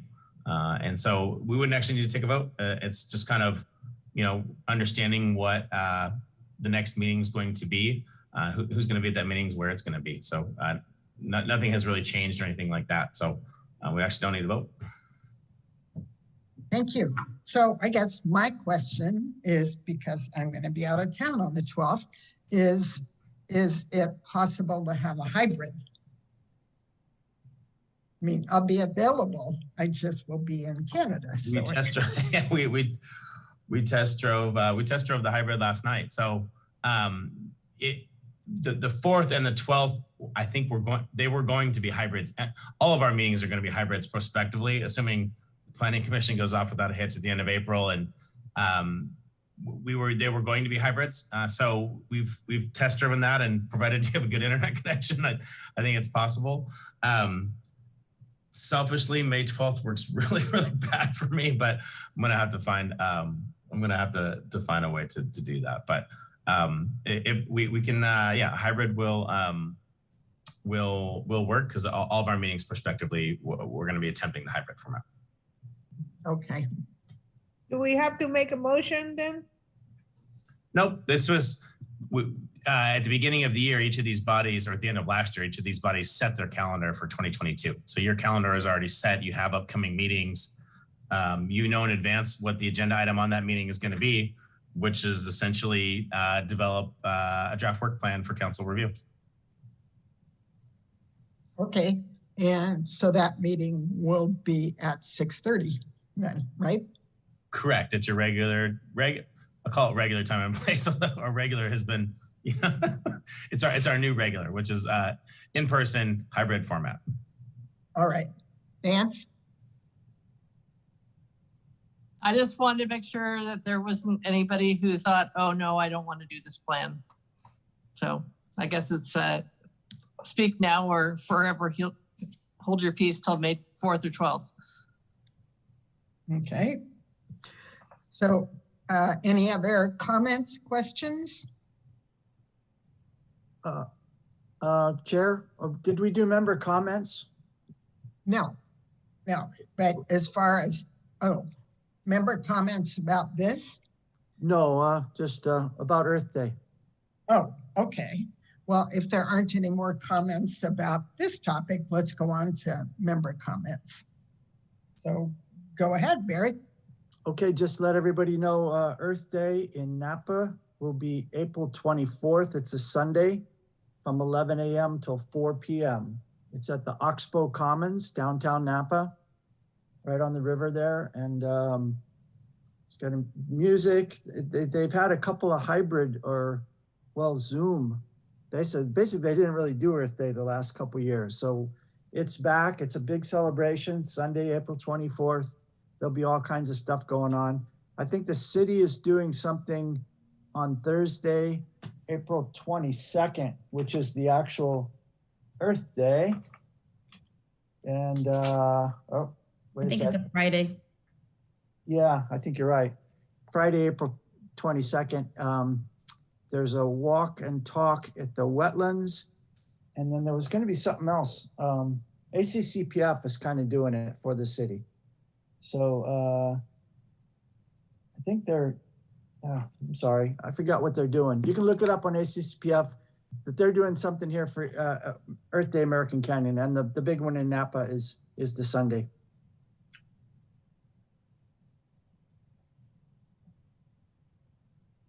That's all I had.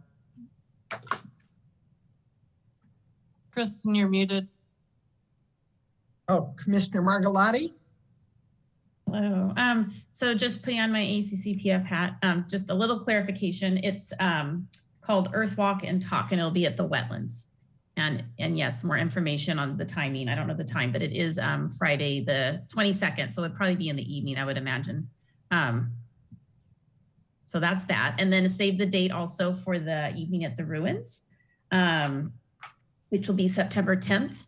And ticket sales go on sale June 1st for members and to the general public on July 1st. So save the date for that fun event. And lots of information on the website. Do you know how much the tickets are going to be? I don't know if any of that's been decided yet. Okay. Okay, thank you. Commissioner Cervente. Thank you, Chair. My comments are April 20th, we have an income at American Canyon Middle School. We have an incoming 6th graders, new students, orientation and an open house. Everybody's invited. I invited the city to have a come and join us and have a table. So we're gonna have our first in-person in a long time, and we have a lot of organizations coming from the county and showing their information. Also, I sent invitation to the foundation. So we're hoping to see lots of people from town and see your faces. It is really exciting. You might be able to get a close-up view of our amazing new multi-use room. They actually painted the outside, so it's really exciting. So also, American Canyon Little League is having a home run hoedown. May 21st, it's a Saturday, 5:30 to 10.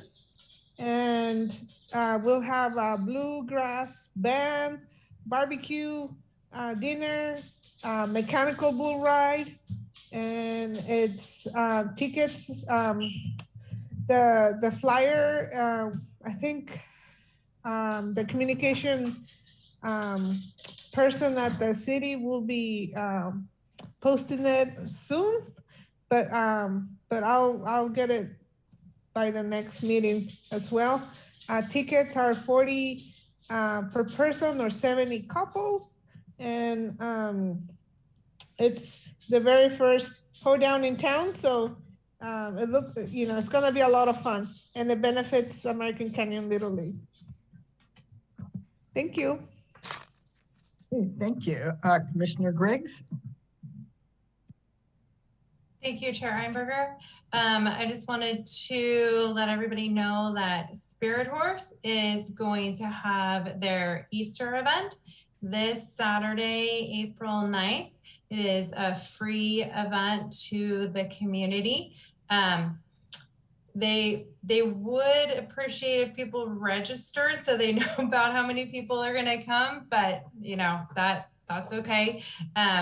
Free to the community. The farm opens at 12:30. There's an egg hunt at 1:30. We're going to have a hot dog meal for sale for fundraising. We're going to have opportunity baskets, bake sale, live music by someone in the Zoom room. So it's getting pictures with the Easter Bunny. They'll have Spirit, the mini horse out, and the goat and the donkey, Miss Donkey. So it should be a great time for kids and families. And then before or after, you can always take a little walk out to the wetlands and see the swan sitting on her big giant nest there in the pond in the eucalyptus grove.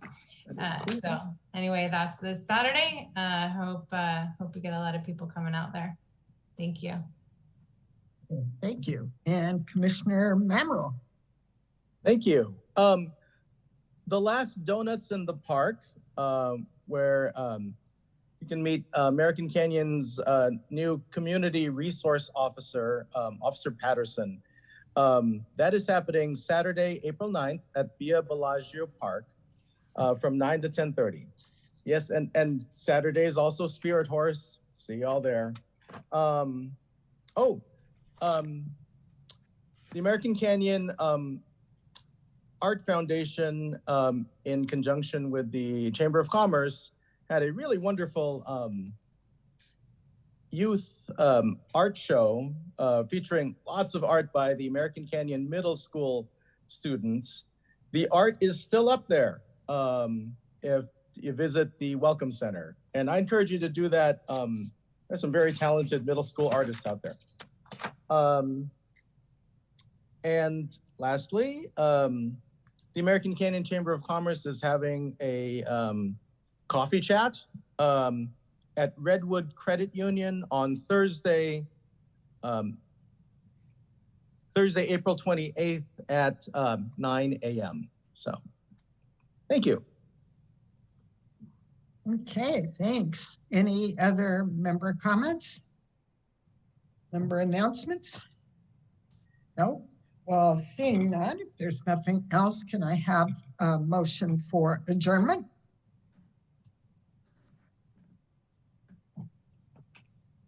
No one wants to adjourn? I make a motion to adjourn our meeting at 7:52 p.m. Okay. I second it. Okay, and all in favor? All right. Aye. All opposed? All right, well, with that, I wish you all a good evening and see you, I guess, on the 12th. Well, or the 4th, one or the other.